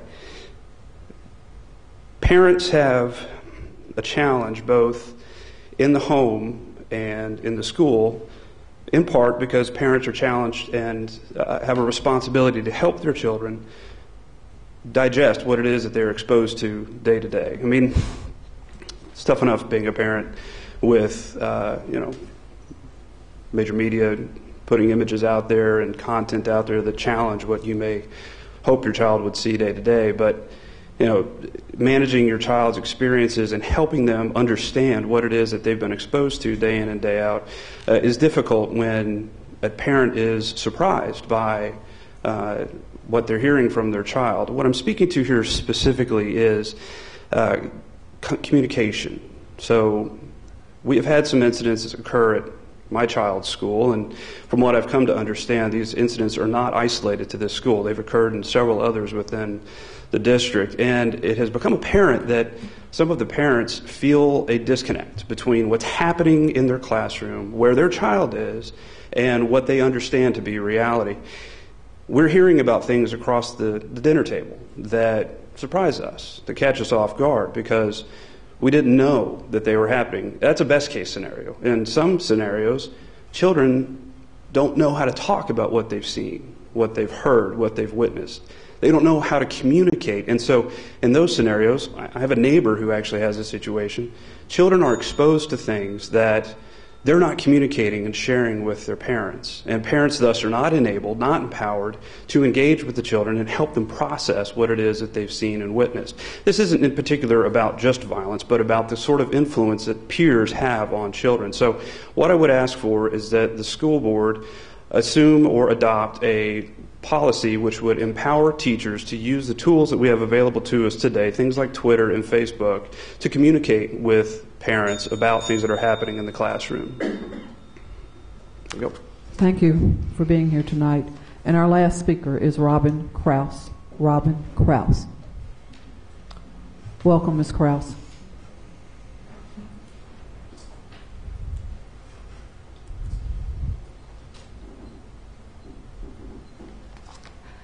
Good evening. I'd like to acknowledge all of you tonight, as well as Dr. Hargens. You actually returned my phone call several weeks ago.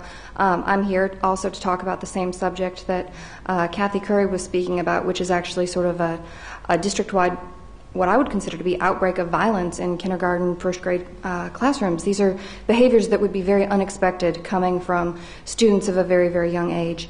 And I'm also a public educator, so I feel very passionately about this issue, both as a parent of a student who's been exposed to violence in his classroom and as an educator who's concerned about the well-being of each and every student in every single school in this district and in this country. Our schools are facing significant behavioral challenges in the earliest grades. This includes throwing scissors. Miss Curry's student was hit by a flying chair. Two students in my son's classroom have been strangled by one other student. These are serious issues. This is not typical. And I would like to ask you, please, let's work to allocate some different resources to help these students. Every time that I've called my son's school and I've spoken to his administrators, I've said, what are you doing to keep my child safe? And in every case, the response has been, we have removed the child who committed the violent act from the classroom. On a couple of occasions, the response was actually, well, I suspended him again today. This is not the answer. We do not need to be suspending kindergartners. Every moment that that young man is out of the classroom, any moment that any young man or young woman in that age is outside of a classroom is their lost opportunity for their education. Every moment that they're out of that classroom, they are not being taught to behave appropriately within the class.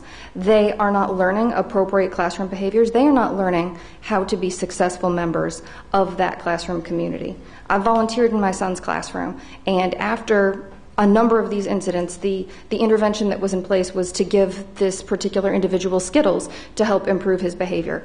When we are throwing scissors, when we are kicking teachers, when we are biting people, when we are strangling people, the Skittles are not the right level of intervention. That's not the right incentive. As a professional educator, I'm certain that that is not the right incentive. Eventually, the SRT team finally did get involved. I started advocating about this situation for the needs and rights of all students in October. At the end of March, the SRT team was sent in. This individual has made tremendous improvements. The classroom environment has changed. This is not to say that the outbursts have stopped, but there is now a dedicated adult in the room with this student who is able to deal with this, so instruction continues while this student is learning appropriate behaviors in that framework. I commend the SRT team, but I implore you, please, implement more programs like that. Implement them sooner. Do not wait 6 months. Do not let one individual be suspended multiple times. I thank you, and I implore you to take action soon. Thank you for being here tonight. That completes our speakers. Thank you, Board, for being willing to allow the speakers to go first so we did not have to wait. We have already had Dr. Hargan's report. There are no tie bids tonight, so on the consent calendar, are there any items that need to be pulled down? Mr. Brady. Item B.W. Approval of modifications to the 2014-15 school calendar. Other items to be pulled down?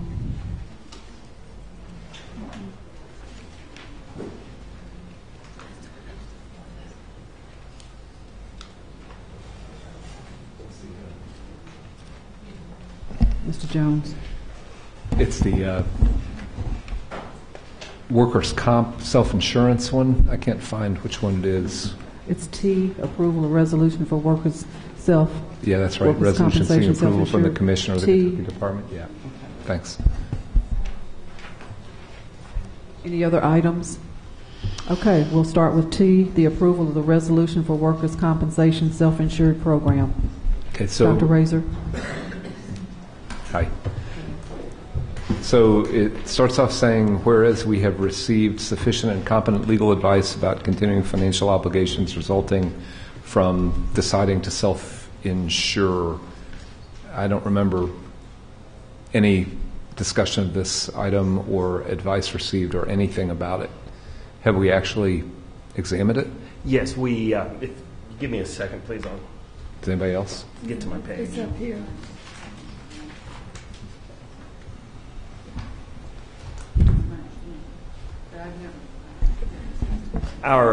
Our benefits department, I'm having trouble finding my page, but our benefits department meets with insurance and with experts and does a cost-benefit analysis of whether we should remain with it or not. So I just don't know anything about this, and I know something about insurance, and I also know that legislators in this state pass on stuff they don't understand at all about pensions and actuarial stuff, and I'd like to have some background. Sure, just give me a second. Before we vote on this. Here we go. Have we We've had this since 1978. We were not part of the Kentucky School Boards Association's workers' compensation, which declared bankruptcy. Right. This is completely on our own. We typically have 2,000 first reports a year. 54% are recorded only, 38% are medical, and 8% are lost times. And then we also have a corridor deductible of $500,000 in the middle. Okay, so we have been self-insuring since 1978. Yes. And we dodged a bullet in our decision to do that because the carrier that the state was using or the fund that the state was managing actually failed. Absolutely. Is that? That's correct. We've never been a part of that KSBA workers' Okay. comp system. We've always been self-insured, and we're appropriately audited, and Cordelia probably knows a little bit more about how we fund that, but we've managed that with competency, and our liabilities are known regarding our workers' comp program. Okay, thank you. Okay. The next item that we pulled down was item W. Yes. Modifications to the 2014-15 school calendar. Mr. Brady. I just want to not really make a question or anything, but just put out a comment that, well, I guess a question. We are doing this modification to bring our spring break in line with surrounding areas. Yes, and also to match up with the KEA conference that occurs during that period of time. Originally, when we met as a committee last year, we had the dates incorrect as they were reported to us, and that's why we set spring break where we did. So we've readjusted that.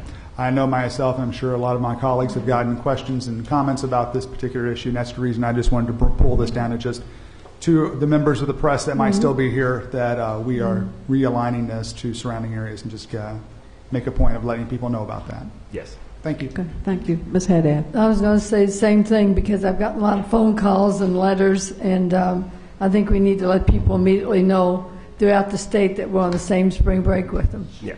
I didn't know we can make people so unhappy. Tomorrow, first thing tomorrow, it'll be out, pending your approval. Thank you. Okay, thank you. Is there a motion to approve the consent calendar? Ms. Haddad, second. Ms. Duncan. All those in favor? Motion passes unanimously. Thank you very much. The next thing we will move to is a discussion item, which is the acceptance of the 2014-15 Student Progression, Promotion, and Grading Handbooks for first reading and overview of exceptional child education placement. Dr. Hargens. Thank you, Chair Porter. Dr. Branham and her colleagues are going to present this overview, and I know she's going to talk about this, but this is really a joint effort of a committee that includes a lot of stakeholders. So we appreciate the work, and we'll turn it over to Dr. Branham for the overview.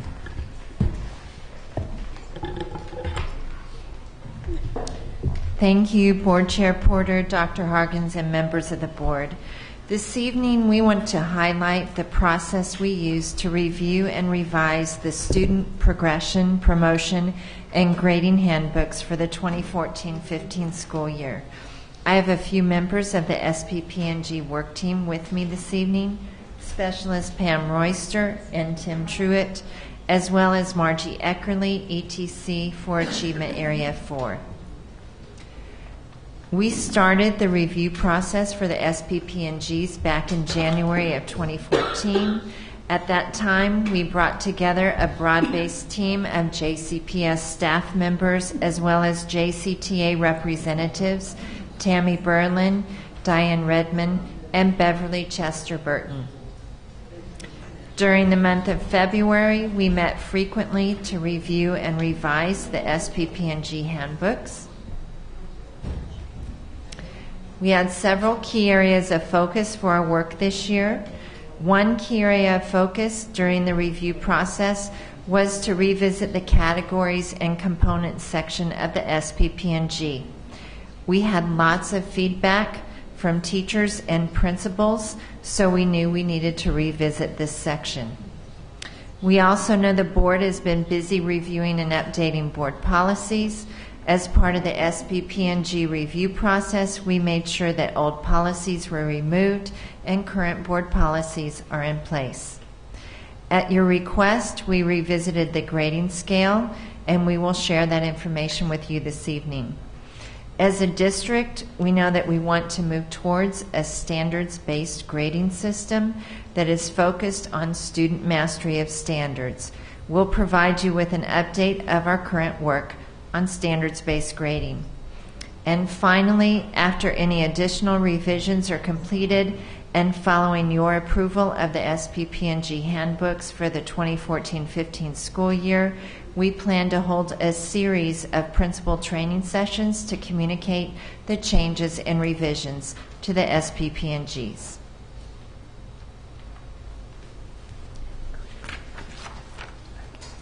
During the review process, we revisited the current JCPS grading scale. This included a review of surrounding districts to investigate the grading scales used in our region. As you can see, Bullitt County, Oldham County, and Fayette County are currently on a 10-point grading scale. Shelby County uses a 93 to 100-point grading scale, which is the same as JCPS. Another local area district, Elizabethtown Independent, actually has a grading scale that's higher than ours. They use 95 to 108 for their grading scale. As we surveyed various role groups across the district to seek their input on the grading scale, we're especially thankful to JCTA President Brent McKim, who worked with us to get the survey out to teachers across the district. Also participating in the survey were principals, assistant principals, counselors, goal clarity coaches, and district administrators.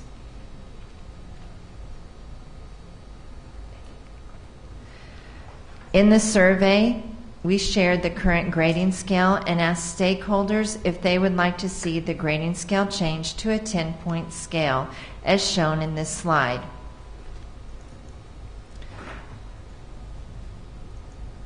Of the stakeholders participating in the survey, more stakeholders were in favor of moving to a 10-point scale. However, as we analyzed the results of the survey, one of our concerns was that we had only a 27% response rate to the survey, and we would like to have more stakeholders participating. With a 27% response rate to the survey, the SPP&G work team had lots of discussion around the grading scale. For the 2014-15 school year, this discussion led the SPP&G team to reach consensus to remain with the current grading scale. However, we will continue to research and revisit this item for the 2015-16 school year, and we hope to have greater stakeholder participation in the survey, and we will also seek to engage parents in the survey process. As a district, we know that we want to move towards standards-based grading. We plan to develop and pilot an addendum for the elementary report card that will be aligned to the ELA and math standards for elementary grades. Currently, Lockoff, Lure, Okolona, Shelby, and Stone Street elementary schools have expressed an interest in participating in the pilot. In addition, we have several high schools, Jeffersontown and Wagner High Schools, that are currently doing some research and work towards standards-based grading, and we hope to expand that work to additional high schools in the future. A new component that we added to the SPP&G review process for this year included feedback sessions. After the work team revised and drafted the proposed changes to the SPP&Gs, we held feedback sessions for all teachers, all principals, all assistant principals, all counselors, all goal clarity coaches, and district administrators. We provided copies of the drafted SPP&Gs for any stakeholders who attended the sessions to review and provide feedback. Again, I want to thank JCTA President Brent McKim for getting the word out to teachers so that they had the opportunity to see the proposed changes to the SPP&Gs and provide input on those changes. After the feedback sessions, we met again to go through all of the feedback from stakeholders, and we made further revisions using stakeholder input from the feedback sessions. Then we sent the SPP&Gs to Materials and Production for their review and edits, And finally, the SPP&Gs were sent to legal counsel, and we're grateful to Rosemary Miller and her office for their review. In an effort to make your jobs a little easier this year, I also provided board members not only with the revised SPP&Gs in their entirety, but I also created an overview of the key changes for you for tonight's board meeting that simply highlighted the key changes from each SPP&G for elementary, middle, and high school levels. I hope this made your job easier in reviewing the key changes, and this information, of course, was included in your board packet.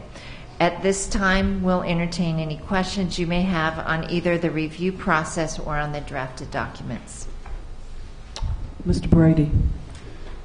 First of all, thank you for presenting. I really do appreciate this. And I appreciate the fact that you took a look at that grading scale. I'll get to that in just a moment, but I do, your last point first, thank you. That overview was very helpful. We do appreciate that. There was a lot of information to digest, but having that overview was very helpful, and we certainly appreciate that. And yes, it did make my job easier. I want to go back to, I got a couple of questions, but regarding the 10-point grading scale, and I know that I brought that up last year. I'm curious to know you said the response rate was 27%, we get that, and you said it seemed to be that more people favored it, but what was the actual percentage of that 27%? What was favorable, unfavorable? I'm doing this from memory, but if I remember correctly, it was approximately a 60-40 split. Okay. So about 60% in favor and about 40%. Okay. And I noticed that you gave JCTA some good response, or for lack of a better term, leaves me for a moment, but some good feedback regarding their cooperation with us and trying to get out that survey and get the word out and getting people to respond to it. My question seems to be that you've engaged a lot of people. You've got JCTA out there pushing for a response for this. You've done a lot of input. I've talked to some teachers. They were aware of it. What do you think is going to change as far as your response rate? Because it seems like you've already engaged a lot of people as it is. What do you think would change from that? I think mostly we were going on the response rate that we see on other district surveys. For example, the comprehensive school survey. Most schools hit 80% or higher in response rate. Many of our schools have 100% response rate. And so when we saw 27%, we were concerned that wasn't as high of a response rate as we would have liked to have. Is there any way you can attach this question to that survey so you wouldn't have one survey sitting out here with one issue as opposed to something that's more substantial? Yes, I think we definitely could work with data management and research to make that happen. Because I think that it might have been more of a question possibly of survey fatigue. Hey, let's hear about this. Well, okay, and now I got another survey, and here's another one, and here's another one. It'd be nice to kind of combine all of those and have a better response rate. I think that being said, understand that some of my viewpoint on this is that if we do switch to that 10-point grading scale, we do make some of we open up the possibility for some of our students to get more KEYS money, and I think that's a pretty good service for us to do. It also gets us on a level playing field with some of our surrounding counties and also with the other largest urban school district in the state. It'll be easier to be able to get an idea and a sense of what's going on, have a level playing field in which to work from. As far as your feedback response, I think I heard you say that you're going to next time reach out to parents, which, by the way, is the one thing that I was curious to know about. I was like, well, wait a minute, I don't see the parental voice here on this, but also the student voice. And I'm pretty sure students will be overwhelmingly in favor of a 10-point change. I would just go out on a limb on that one. But I think it's student voice nonetheless is important to hear, and it would be nice to be able to, if we could find some mechanism to see what they think about changing that. Now, that with a grain of salt, the fact that they have a vested interest in this, I understand that. But I think it would be something worth our while to be able to get their feedback on. I want to be able to engage our students whenever possible, and I think this is certainly one of those things. But again, I just want to say thank you for looking into this issue and sending out the survey. I think that on a single item, 27% is kind of the typical type of response rate if it's a single item. But if you bundle this up with a greater survey, I think I like to be able to see those, that response.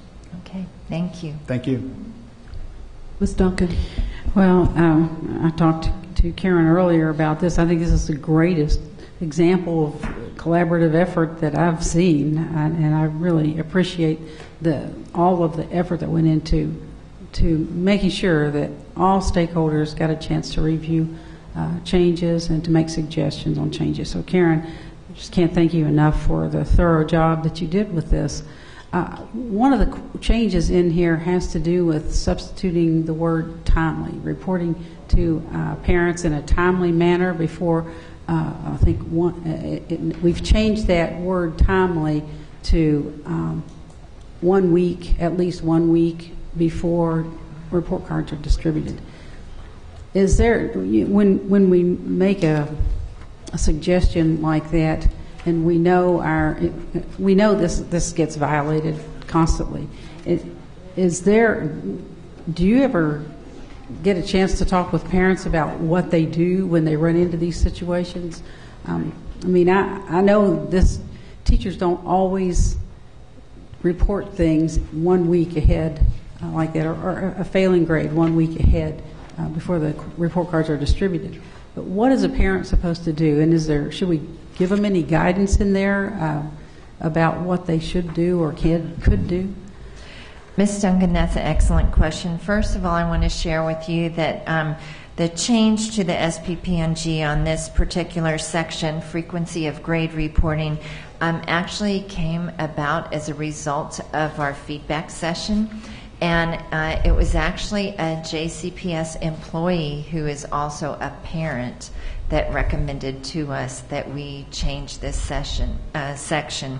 And so when we came back as a committee and reviewed all the feedback, this was one of the things that we revisited and made the change. So one of the things that I think is important to note is that all of the SPP&G handbooks will be available online. They're on our district website. They're available for parent, teacher, student, and general stakeholder use. And so we encourage parents to utilize the SPP&Gs as a reference. This is, again, a change that was made at the request of a parent. And so we definitely value their input and their voice. And so I would just encourage parents to utilize the SPP&G if they need to use this with building principals as they discuss needs and concerns with classroom teachers. That's the whole point of having these things outlined in the SPP&G. So they just need to make an appointment and go to school and bring it with them so they can point this out so the principal will be aware. Because I know this happens quite often. Right. And then the only other thing I'll add is that one area I felt like we could have done better. It was a great learning curve for me last year doing this for the first time, but we know how important it is to have review sessions with building principals so that principals know the changes to the SPP&Gs and they're able to inform their staff. And so we look forward to working with principals on these changes as well once they're approved. Very good. Shifting to a standards-based grading system involves kind of redefining what our letter grades mean. And one thing that's very helpful to me is to see what we call meets standards. What's the equivalent score for that when some child meets standards? Because that's not a automatically clear concept. So can you kind of run through that for us so that we can hear that? If a child meets standard and we are the child's earned a score, what score does the child earn that says he meets standard? Right. This is actually one area that's tied into our district assessment system. We currently, as you know, have benchmark assessments that all students participate in that are tied to the standard. And on those district assessments, we have what we call key focus topics. In other words, key standards that we identify from the Kentucky Core Academic Standards as being crucial standards for students to master. And so in partnership with data management and research, you know that we have the Cascade system. The Cascade systems helps us identify those key standards and how students are progressing on those. So actually, teachers and schools have ongoing data and information currently on how students are doing in terms of mastering standards.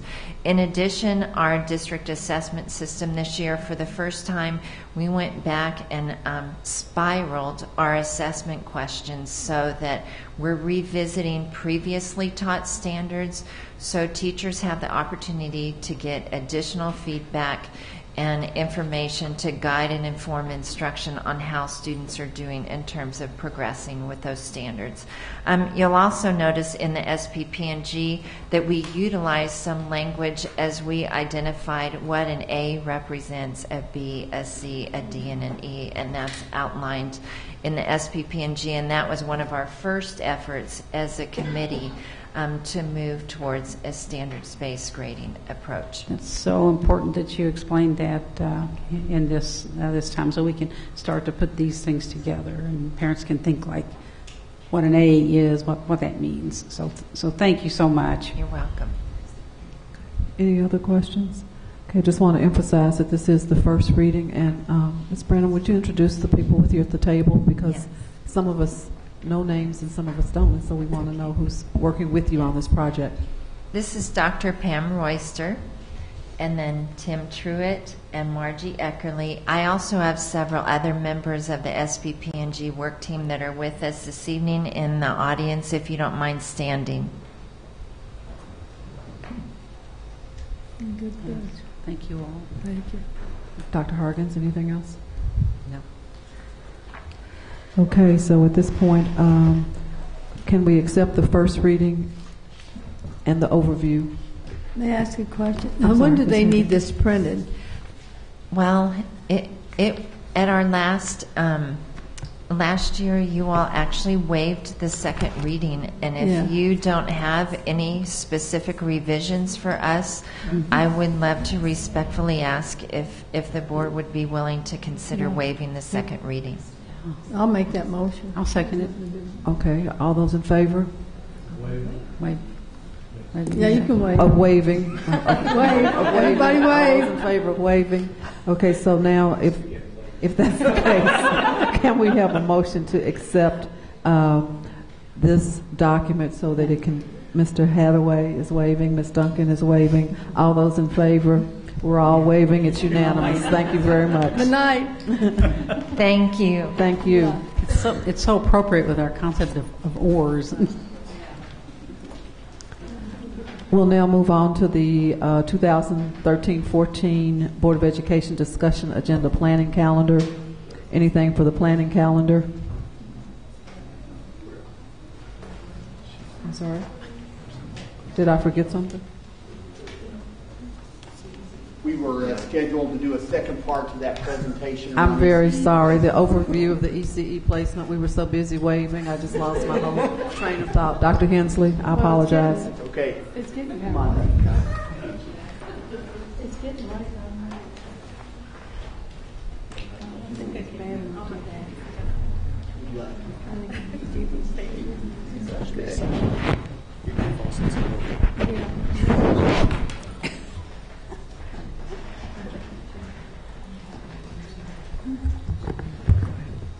Just like the SPP&G, and good evening, everyone. I'm sorry, I was trying to jump right into the second part of our presentation around another system that's very important with processes and protocols where we value each child, where we look at how we can move to become a district that measures ourselves by how well we can help each child in our district, and that each student, 101,000 of them, each one belongs.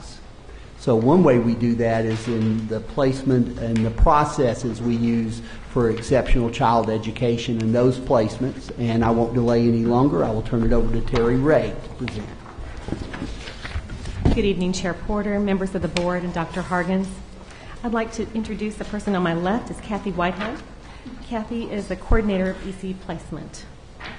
Thank you for the opportunity to explore ECE placement this evening. I'd like to address several topics, including child find, service delivery, and considerations of locations for ECE special classes. You have a handout of the content of this PowerPoint and a paper copy of the PowerPoint. The PowerPoint highlights information from the handout. The last slide and the last page of the handout provides contact numbers of ECE leadership should you have follow-up questions. ECE Child Find is guided by the Federal Individuals with Disabilities Education Act, or IDEA, state laws and regulations, and JCPS ECE procedures. The ECE Child Find refers to the identification of students with potential disabilities.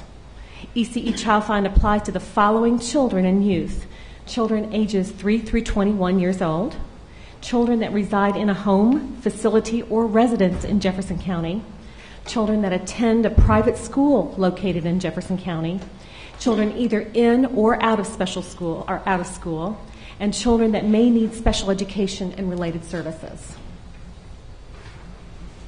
There are 6 components of Child Find, including the following: response to intervention, or RTI, referral for evaluation, eligibility determination, the individual education program, or IEP, placement, and IEP implementation. Response to intervention, or RTI, involves the provision of appropriate instruction, support services, and interventions. RTI is implemented in the regular education program as described in General Education Regulation and Special Education Regulation. RTI addresses each area of concern for an individual student, such as an academic deficit or a behavioral deficit. The components of the referral for evaluation are driven by regulation. JCPS uses the required referral form provided by the Kentucky Department of Education. This slide lists the required components of an ECE referral for evaluation. Any interested person can complete a referral for evaluation, including a parent, an extended family member, teacher, or other professional. Once a referral is completed, a committee entitled the Admission and Release Committee, or often known as an ARC committee, they assemble. Members are listed on this slide.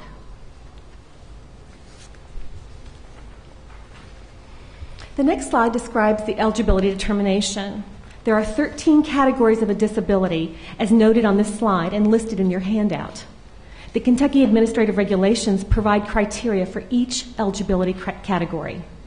The Admission and Release Committee, often with the assistance of a psychologist, applies the criteria to determine ECE eligibility. As far as eligibility criteria, as the Admission and Release Committee applies eligibility criteria per each disability category, the committee asks 2 critical questions, and they are: does the student have a disability under one or more of the categorical areas of disability as defined by IDEA and the Kentucky Administrative Regulations?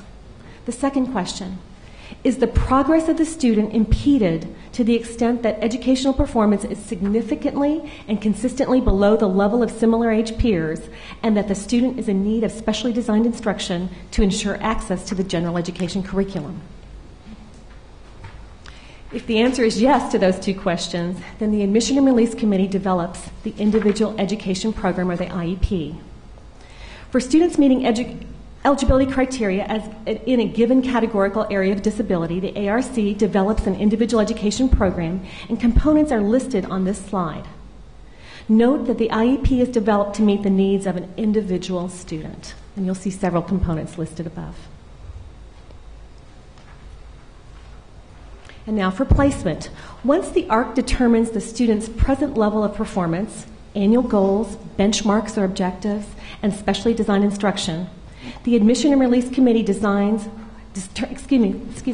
Admission and Release Committee determines where the goals can best be implemented. To the maximum extent possible, students with disabilities are educated with students who are not disabled. The ARC considers the continuum of services, which includes the following: full-time general education services with co-teaching, part-time general education and part-time special education. Third, full-time special education, special school, home instruction, or hospital instruction. And all of these options are offered in Jefferson County.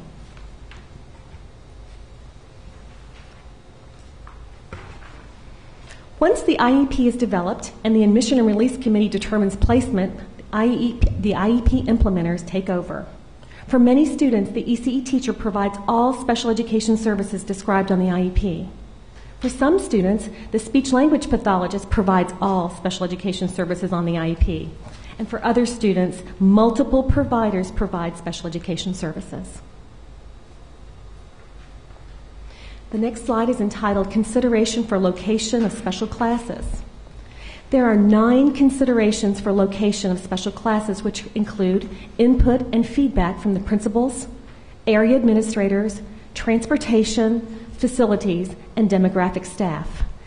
The discussion is outlined on your handout. The number and location of ECE classes is determined by the number of incoming children, currently enrolled children, and the number of graduating ECE students. If you look at the next slide, you'll see the special class unit placement in our district.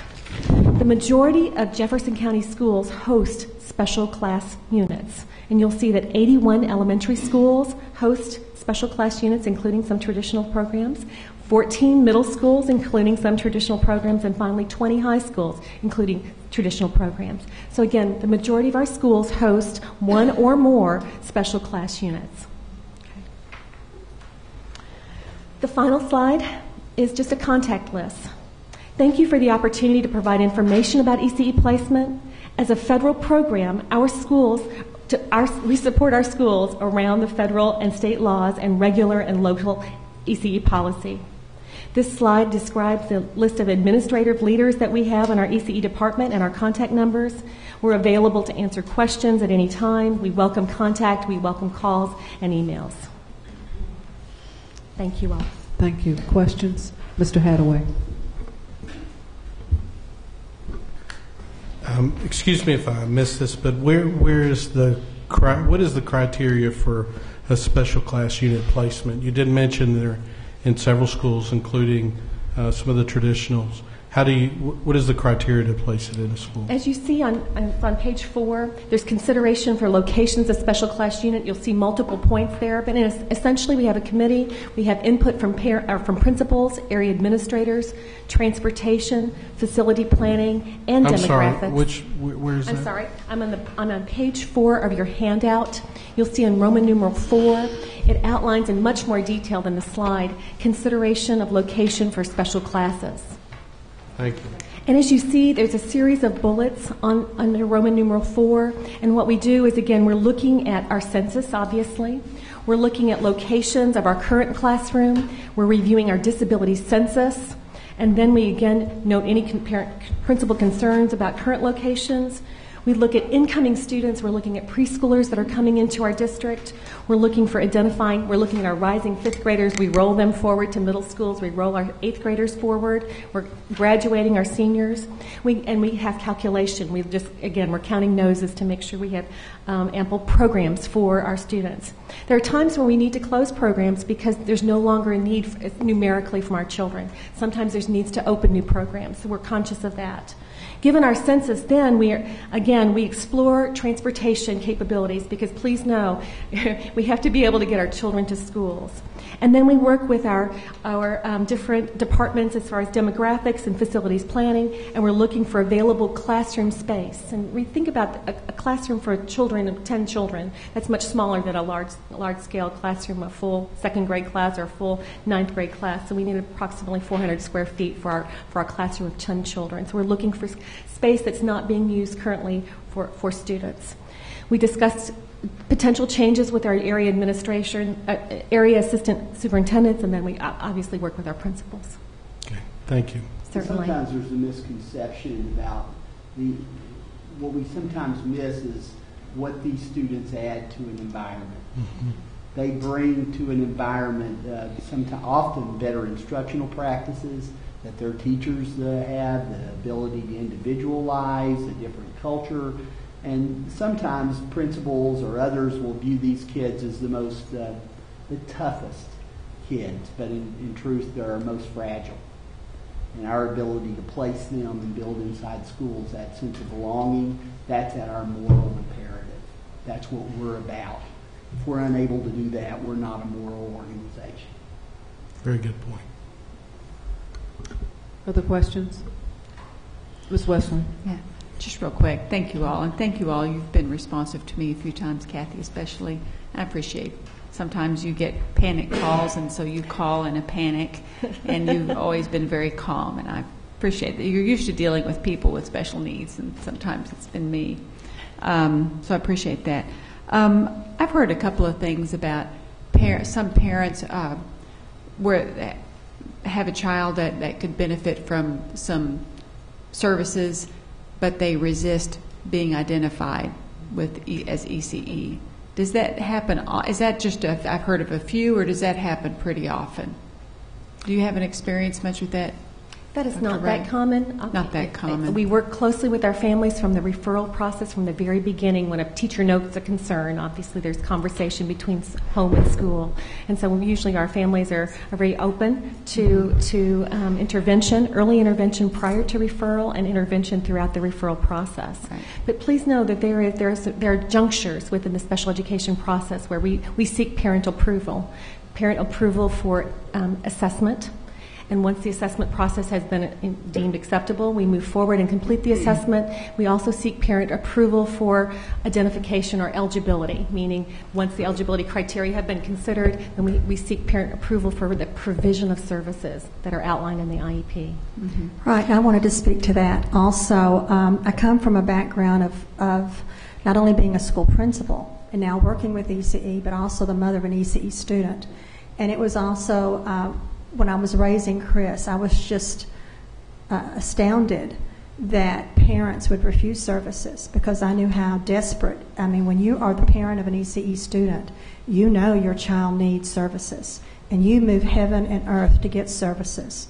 And you want them included with regular kids. You want them in regular schools. You want them in all types of schools and all types of environments. Because you're preparing them for the real world. You don't want them to stay segregated. You don't want them to stay off in a classroom alone by themselves. And so you want them integrated. But many parents don't feel that way. Many parents feel like if they take on the label of an ECE student, the parent even admitting that my child is different or out of the norm in any way, that it reflects on them, on their genes or how they've raised them or how, just their child. Mm-hmm. And they see a lot of negativity to that. And so I also have a counseling background. And as counselors, in our district, most of the counselors are the ARC chairs. They chair the meetings where the children are placed. And I have been that elementary counselor talking to the parents about your child has special needs. And sometimes if they're a stay-at-home mama or father, or they don't have a comparison of siblings, other brothers and other sisters to compare them to, you're maybe the first person that's pointed out to them that their child has some special needs. And it takes them a while to adjust to that. And sometimes it even takes years. I have actually been an elementary school counselor myself, where it took me years working with parents to finally get them to say, yeah, I will accept the label to get, on my child, to get my child's services. Mm-hmm. And it's not always as quick as what we think. For me, it was quick because I was an educator and I was in the system. But for others, it can be a real long process. Yeah. Go ahead, Ms. Duncan. That was something that I saw, I know even with my own granddaughter. It took so long, and I understand the process. I mean, there's every effort made to make sure that there's that what's happening is what's happening, and there's a reason.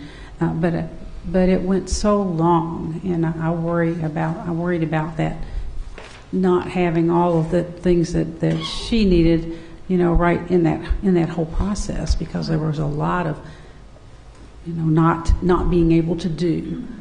That she had to endure, a lot that she had to endure. And, of course, I just wish that there were a way to be able to make that a faster process. But I understand, everybody's hesitancy to rush right in and make a conclusion right off the bat. Many schools are figuring talk to you, because the data collection takes so long.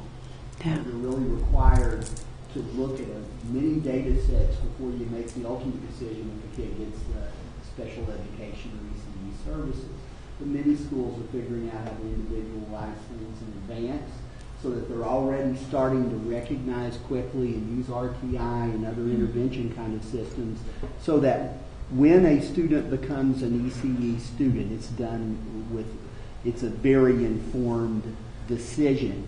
And sometimes that can speed up that data collection to some degree. But you're right. The most common concern I receive from both teachers and from parents sometimes and others is that it takes so long to gather the data to make that decision. Mr. Jones, Mr. Brady, Ms. Westland, Ms. Porter, Mr. Jones.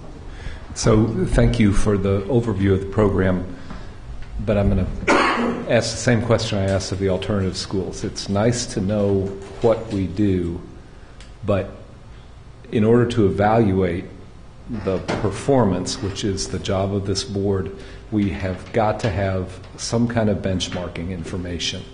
It's not enough to just say, here's the outline of a program that the federal government requires us to do. We've had a procession of parents just tonight come before us and say basically, we don't want ECE kids at our school.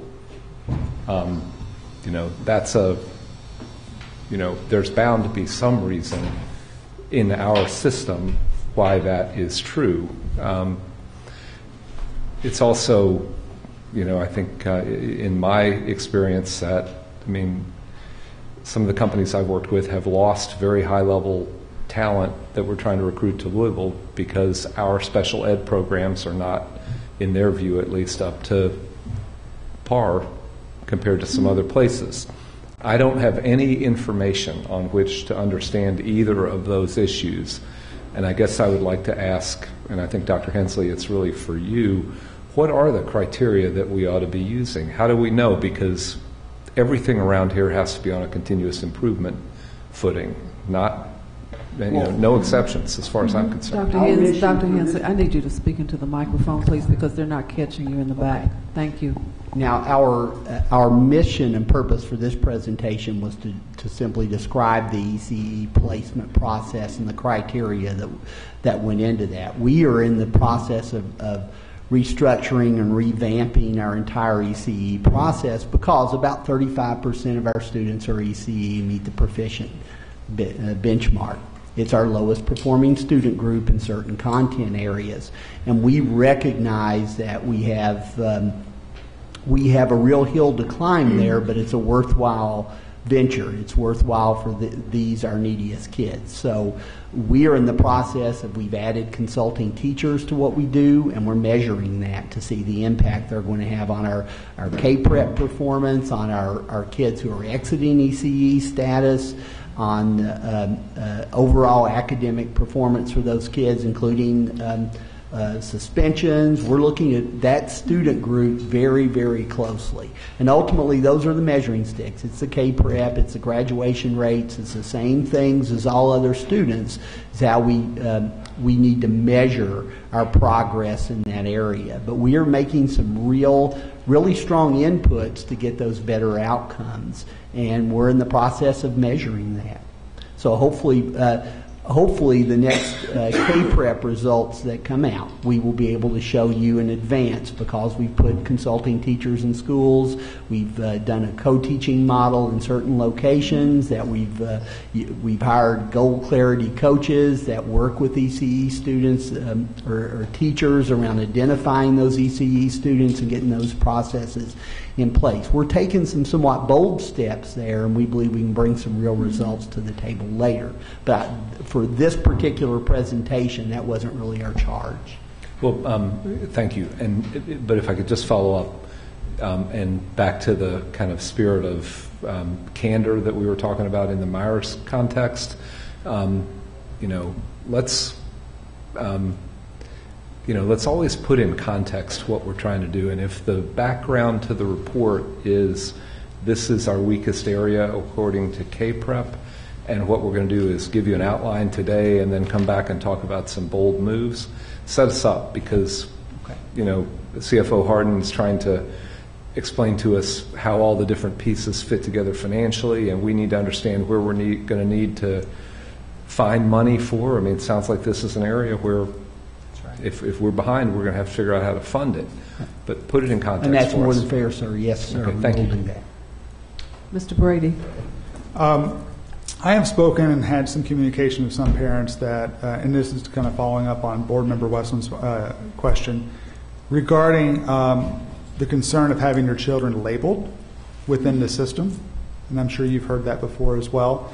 And I've also, in my day job, working with the healthcare company, have had some conversations with some mental health professionals, and the fact that there is a concern within the professional mental health community as to whether or not to withhold this information from JCPS for this very issue of being labeled. There was a situation that I'm aware of where there was a student at a traditional school that had come down of an issue, was taken out of that traditional school, went to another school, the reside school, was hoping to get back in after going through this middle school, going back into the traditional program at the high school level, and was denied because they had somehow they didn't meet some criteria that they thought they met or something, all because of this issue of trying to go through this process. So my charge to you guys would be, I think you need to build some bridges within our professional community, especially our mental health community, and talk about and let them know some of the resources, because the perception's out there that that's not necessarily the case. And this is probably going to be the first step for a lot of these parents who are going to seek guidance, from a mental health professional.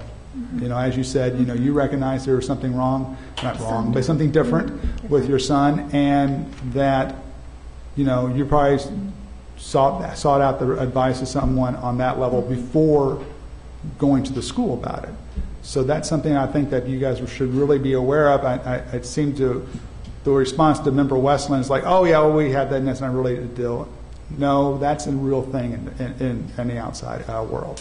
So it's something I strongly encourage, that you build some very strong bridges to that community. Ms. Westland? I just had a question. You said what percent, 30-something% of students have an ECE? That sounds high. We're right at almost 13%. 13. High 12% as far as identified disability in the district. Okay. I think 12.8 something. So that's 10 to 13,000 students, something like that. And that may have been pertaining to K-Prep. Yeah, the 35% was 35% of our students who are exceptional children are proficient on the K-Prep test. Oh, okay, got it. That was it. Just wanted to know. I had a couple of questions. One of which tonight we've heard about if we have a school that has students that are ECE students, that it does something to impact grade performance for that school.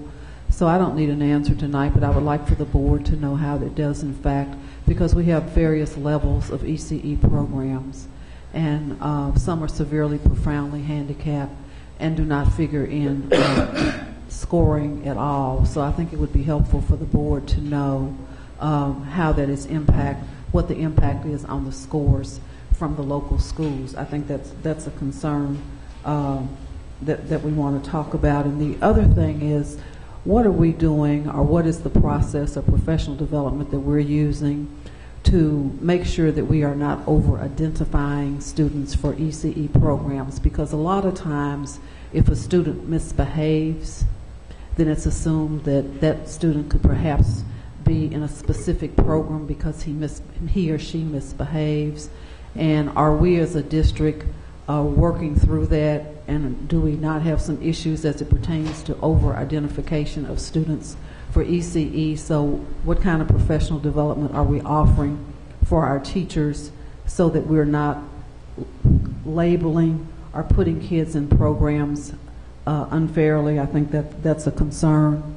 And I think it would be helpful for the board to receive a strategic report that shows us where ECE programs are, the kinds of programs, because there are multiple ECE issues, and what the demographics of those programs look like. Those are no questions that you can answer tonight, but in order for us to be better informed about ECE, and the thing that really concerns me is labeling or tagging a student and putting them in a program because they may have some other issues, and we've talked about that tonight in our work session.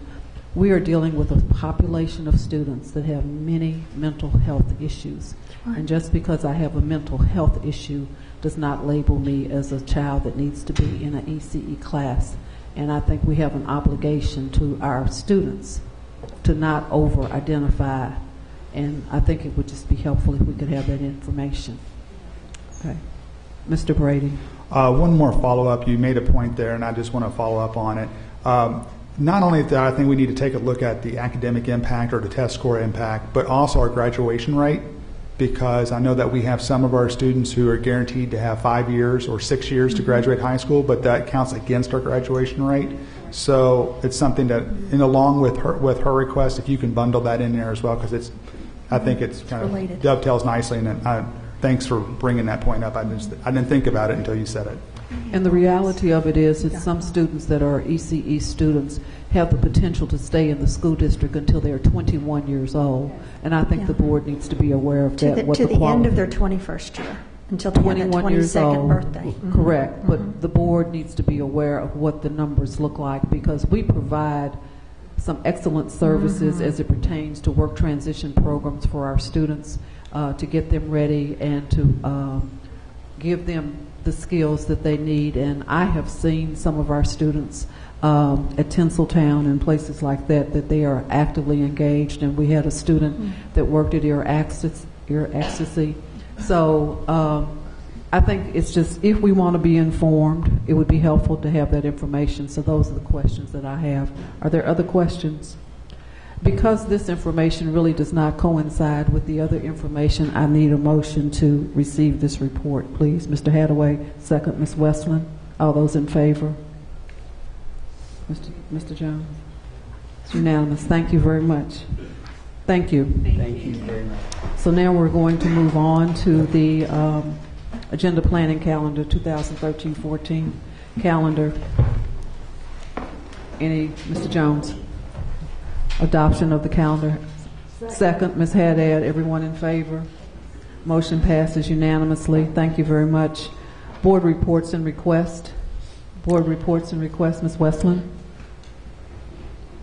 I don't know if I need the microphone on at this point, but the only thing I want to mention is to point out one of the women that spoke tonight, Cathy Curry, I had spoken to, and normally I wouldn't comment, but she said she'd have a few people signed on to a letter, and I just counted 79 parents signed this letter. And I just think, I hope you all take time to read it, because she did a lot of work to try to represent parents at her school. And I'll tell you, she's from Dunn Elementary, and the other woman is from Wilder Elementary, and they somehow got to know each other. And anyway, so I just thought that was quite a testament. Okay, Ms. Duncan. Just a couple of things. I want to thank John Marshall for arranging these PLA rounds. I finally got to attend one of them at Fairdale High School, and was just a fascinating session on the use of technology to identify strategies and to work with individual needs of kids. So it was just a great experience for the people who were there, the community people who were there. And really, I think it's kind of a shocking experience to see the complexity of work that goes on in these PLAs, or PLCs. And then the other thing, Bill Perkins has a YouTube video on where he's doing push-ups to demonstrate to his students and inspire them concerning the number of points they need to earn to reach their goals. And it's quite entertaining. But he used the points and does push-ups equal to that. And I have no idea how men made it through all of those push-ups, because they have a lot of points that they want to score. And I was there and watched him among a bunch of adults there at the school who were meeting individually with kids, trying to get them focused on their goals and testing coming up and what they've accomplished and what they want to accomplish. And it was just conversations, individual conversations, adults with kids, and it was just a very fascinating experience. Okay. Anyone else? Real quickly, I wanted to thank the PTA for the wonderful dinner that they had and the recognition last week. It was a wonderful event, lots of recognitions, enrollments up in PTA, so congratulations to you for your hard work, everyone's hard work for providing opportunity for parents and students in the district. Also wanted to recognize, we're talking about community collaborations. The First T program had a press conference at Foster Academy, and it's also going to open up at Portland Elementary. First T, Mr. Hathaway, instead of waving, we're swinging the club. So I'm happy to announce that. And also Fifth Third Bank hosted students from Englehart Elementary at their bank who had been through a financial literacy course. So as we talk about working within our community with businesses, I just wanted to give a shout out for success throughout the district. For a request, last week I attended the Community-Wide Facilities Committee, and I've spoken to Dr. Razor and I've spoken to Dr. Harkins, and I am very unclear on the transparency of the process. I will not vote for any lists that are coming to this board until this board understands the process. It is not clear to us that a community group can make recommendations that go to Frankfurt about building schools without this board having a discussion about that someplace other than a work session. So I'm asking for some clarity on the transparency of how we get things on the list, how the list works and does not work. I think the board deserves to understand the time frame and to be more a part of the process as a part to saying, okay, we've received the information. It was very confusing to me, so I'm just asking Dr. Harkins, Dr. Razor, that the board be more informed about what that process is, because what I heard at that meeting was the board was considering building a second elementary school. That's never been discussed except at a work session.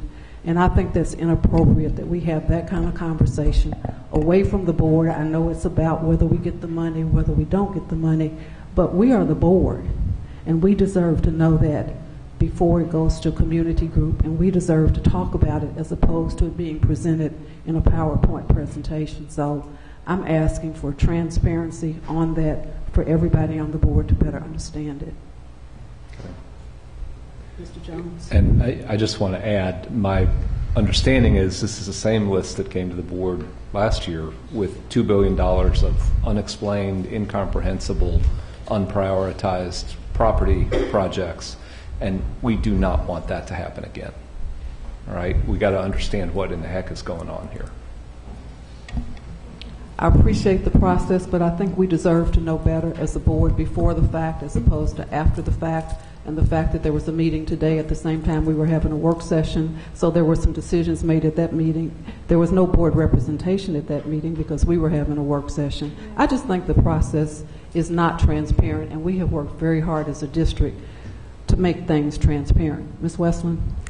I don't think you're wrong in asking for that at all. I support that. I think we do need to understand it. But I will say, just in the few years I've been on the board, my understanding has always been that everything on that list is based on need, not what somebody wants, really, Ms. Haddad, isn't that? Some of them are needs, and they have a needs list and they have a wish list. Okay, all right. So probably I do need to pay closer attention, but I don't want anybody to walk out of here to think that they're just throwing things on a list because they want to.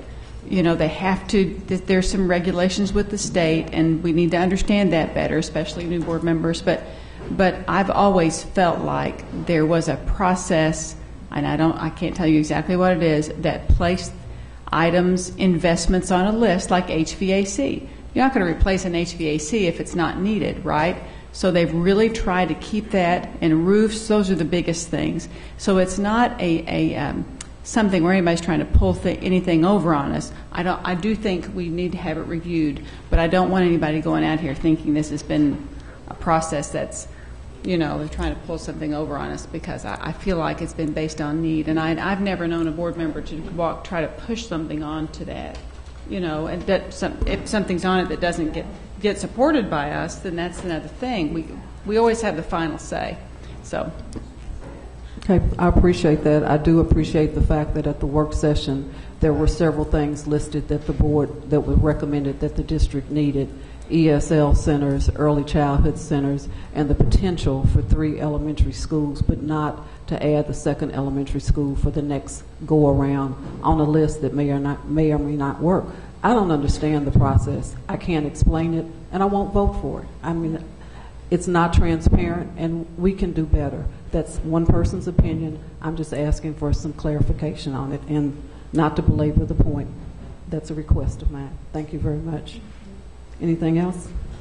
I move to adjourn. There's no need for an executive session. Ms. Haddad has moved. Mr. Jones has seconded. All those in favor? We're adjourned. Thank you.